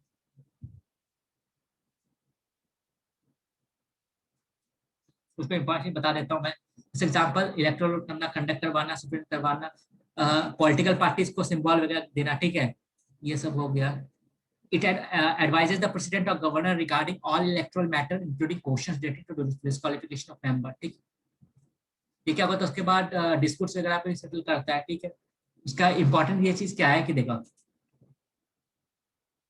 अब क्या होता है जब भी हमारा केसेस आता है ना, कि एग्जांपल डिस्क्वालिफिकेशन का एमपीस का या एमएलए का, तो उसमें सिचुएशन में क्या होता है कि वो गवर्नर या प्रेसिडेंट के पास जब वो जाता है ना, तो मेनली क्या होता है, जैसे मान लिया जाए आज के टाइम में ये बोला गया हमारा कि भैया ये मान लो दिल्ली है, ठीक है, दिल्ली गवर्नमेंट का, ठीक। यहाँ पे मान लिया जाए 70 एमएलए, ठीक। उनमें से मान लिया जाए कि ये बोला गया कि बाकी जो 5 लोग हैं ना वो इलेक्ट होके आए तो वो डिस्क्वालीफाई होने होने मतलब हो सकते हैं, बिकॉज उन्होंने कुछ कुछ शर्तों का वायलेशन किया, ठीक है। अब क्या होगा कि ये वायलेशन का क्या होगा कि जांच जो जाएगा, क्या होगा, गवर्नर के पास रिपोर्ट जाएगा कि भैया इन्होंने ये चीज किया, आप इनको हटाओ। तो गवर्नर क्या होगा उस सिचुएशन में, इलेक्शन कमीशन को बोलेगा कि भैया आओ हमको रिकमेंडेशन दो, ठीक है। तो इससे रिकमेंडेशन मांगेगा। लेकिन इस केस में क्या है कि इलेक्शन कमीशन का जो रिकमेंडेशन होगा वो गवर्नर और प्रेसिडेंट के लिए बाइंडिंग होगा। क्लियर है। हाँ। advisory jurisdiction in the matter of post-election disqualification of MP and MLA binding on president और गवर्नर। क्लियर है। बाइंडिंग है, बहुत कम चीज बाइंडिंग होता है, लेकिन ये चीज बाइंडिंग याद रखना पड़ेगा। Decision can be challenge in high court and supreme court, ठीक ना। अगर मान लो इलेक्शन कमीशन के खिलाफ कोई डिसीजन दिया उसको, ठीक है, उसको चैलेंज करना तो हाई कोर्ट या सुप्रीम कोर्ट में आप जा सकते हो, उसके नीचे नहीं। Once the poll are completed and result declare, एक बार पूरा पोल कंप्लीट हो गया, इलेक्शन आ गया, उसके बाद इलेक्शन कमीशन अपना रिजल्ट को रिव्यू नहीं कर सकता, ठीक है। ये चीज याद रखना, commission can not review any result of its own after the complete and result are declare. एक बार पोल कंप्लीट हो गया और रिजल्ट आ गया तो उसके बाद इलेक्शन कमीशन अपना रिजल्ट को रिव्यू नहीं कर सकता है।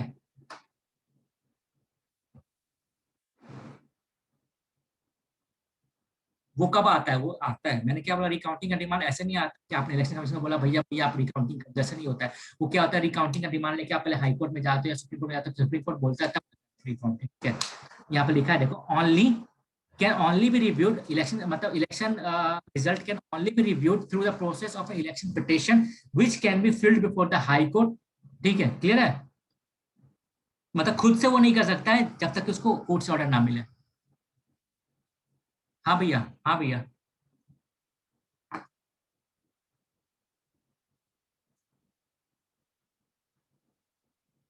भैया मैंने मैंने क्या बोला, काउंटिंग करने के उसने काउंटिंग करने के बाद उसने क्या किया, डिक्लेयर कर दिया, ठीक है।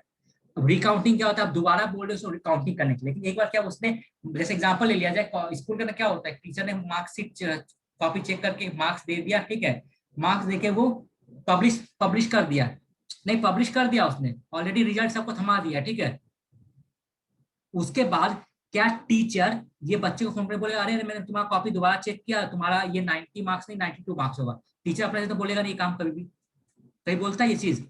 वो कब ऐसा हो सकता है, जब बच्चा का पेरेंट्स या बच्चा ठीक स्कूल का प्रिंसिपल के पास जाके ये कंप्लेन करे कि हमारे बच्चे का ऐसा चीज हुआ है, ठीक है, कि मार्क्स हमको लगता है ज्यादा है, ठीक है, आप रिवैल्यूएशन करवाओ। उसके बाद क्या होगा, प्रिंसिपल उस टीचर को बोलेगा कि भैया ऐसा कंप्लेन आया, आप रिवैल्यूएट करो, आप रीचेक करो, तब जाके टीचर रिचेक करेगा और तब जाके फिर उसको दोबारा मार्क्स को अपडेट करेगा।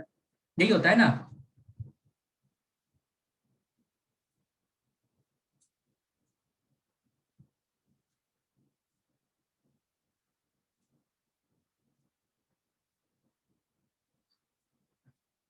भैया काउंटिंग, सुनो सुनो, काउंटिंग हुआ ही नहीं तो आप रिकाउंटिंग कैसे कर सकते हो? आपका कॉपी का वैल्यूएशन ही नहीं हुआ है तो आप रिवैल्यूएशन का डिमांड कैसे कर सकते हो? हाँ, काउंटिंग होकर उन्हें रिजल्ट दे दिया, काउंटिंग होकर रिजल्ट दे दिया, ठीक है ना, बात खत्म। अब जो पर्सन उस रिजल्ट से खुश नहीं है, अब वो जाके कंप्लेन करे कोर्ट में, फिर कोर्ट बोलेगा कि भैया इसको दोबारा रिकाउंटिंग करवाओ, तब होगा वो चीज। वरना कमीशन अपने मन से तो नहीं करे, जैसे बोला टीचर अपने मन से तो रिजल्ट डिक्लेयर करने के बाद, मार्कशीट देने के बाद टीचर अपने मन से तो कॉपी चेक करेगा नहीं दोबारा, तो तभी करेगा जब उसको बोला जाएगा।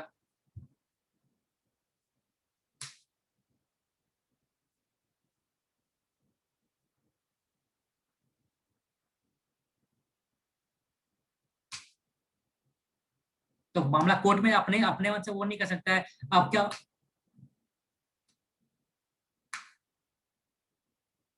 मैंने क्या बोला, रिजल्ट डिक्लेयर, यहाँ पे देखो ना ठीक से यार, सुन लो पहले ठीक से, मैं क्या बोल रहा हूँ। पोल्स कंप्लीट हो गया, पोल्स कंप्लीट हो गया, रिजल्ट डिक्लेयर हो गया, ठीक है ना, मामला खत्म, एक आदमी जीत गया। लेकिन अगर कोई कैंडिडेट, ठीक है ना, उसने रिजल्ट दे दिया, रिजल्ट दे दिया कि भैया एक्स वाई जेड जीता है मेरा, ठीक है, रिजल्ट देने के बाद एक्स वाई जेड जीत गया है, वो रिजल्ट देने के बाद कमीशन खुद से रिव्यू नहीं कर सकता अपने चीज को, जब तक कि उसको कोर्ट से ऑर्डर ना मिले। इस केस में भी क्या है कि इस केस में भी जो जो हारा कैंडिडेट है ना, नाम किसी का मतलब, जो कैंडिडेट हारा है ना, वो उसने भी ये चीज बोला कि हम कोर्ट में जाएंगे इसके खिलाफ, ठीक है, तो कोर्ट ही उसको रिवैल्यूएशन का ऑर्डर दे सकता है। इलेक्शन कमीशन अपने मन से रिजल्ट को रिव्यू नहीं कर सकता है। मैंने इतना अच्छा एग्जांपल दिया कॉलेज के रिजल्ट का। टीचर कभी भी अपने मन से रिजल्ट नहीं करने वाला जब तक कि ऊपर से ना उसको मिले, ठीक है, तो सेम चीज यहाँ पर भी है।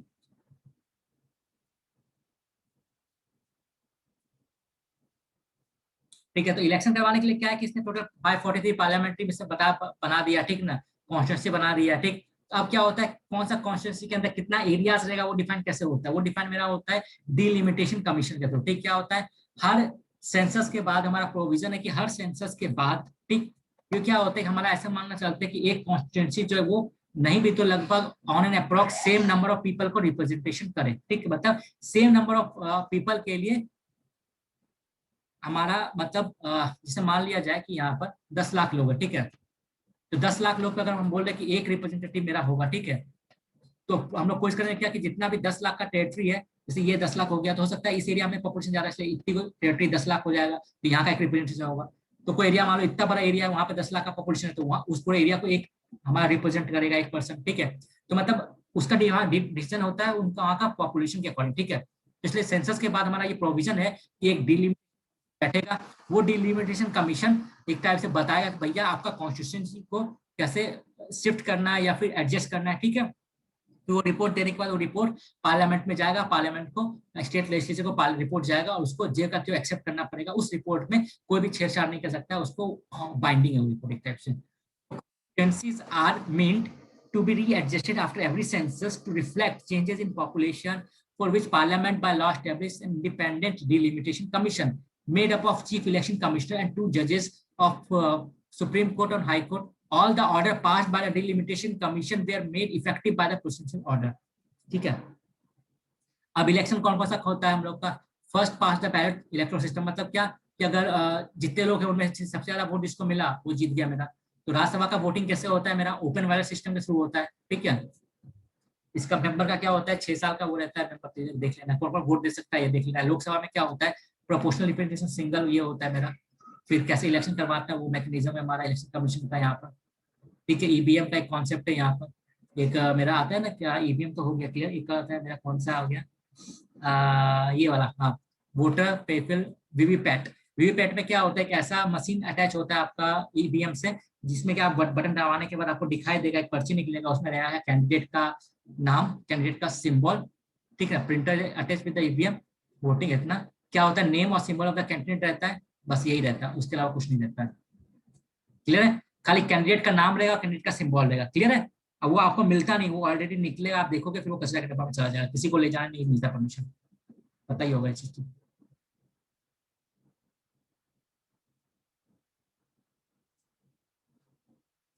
फेडरलिज्म मैंने ऑलरेडी बता दिया कि they are two more level of government होता है, ठीक ना। फेडरलिज्म ऑफ इंडिया के अंदर क्या क्या है, constitution originally provided two tier system of government, constitution ये था, कॉन्स्टिट्यूशन जो था ओरिजिनली वहां पे दो टायर ऑफ सिस्टम गवर्नमेंट था, क्या स्टेट और सेंटर। लेकिन बाद में हम लोगों ने क्या किया, थर्ड टायर ऐड किया फेडरलिज्म के अंदर bye 73rd and 74th amendment, ठीक।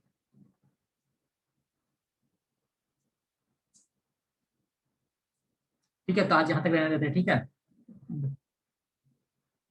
हेलो भैया, यहाँ तक कुछ पूछना है?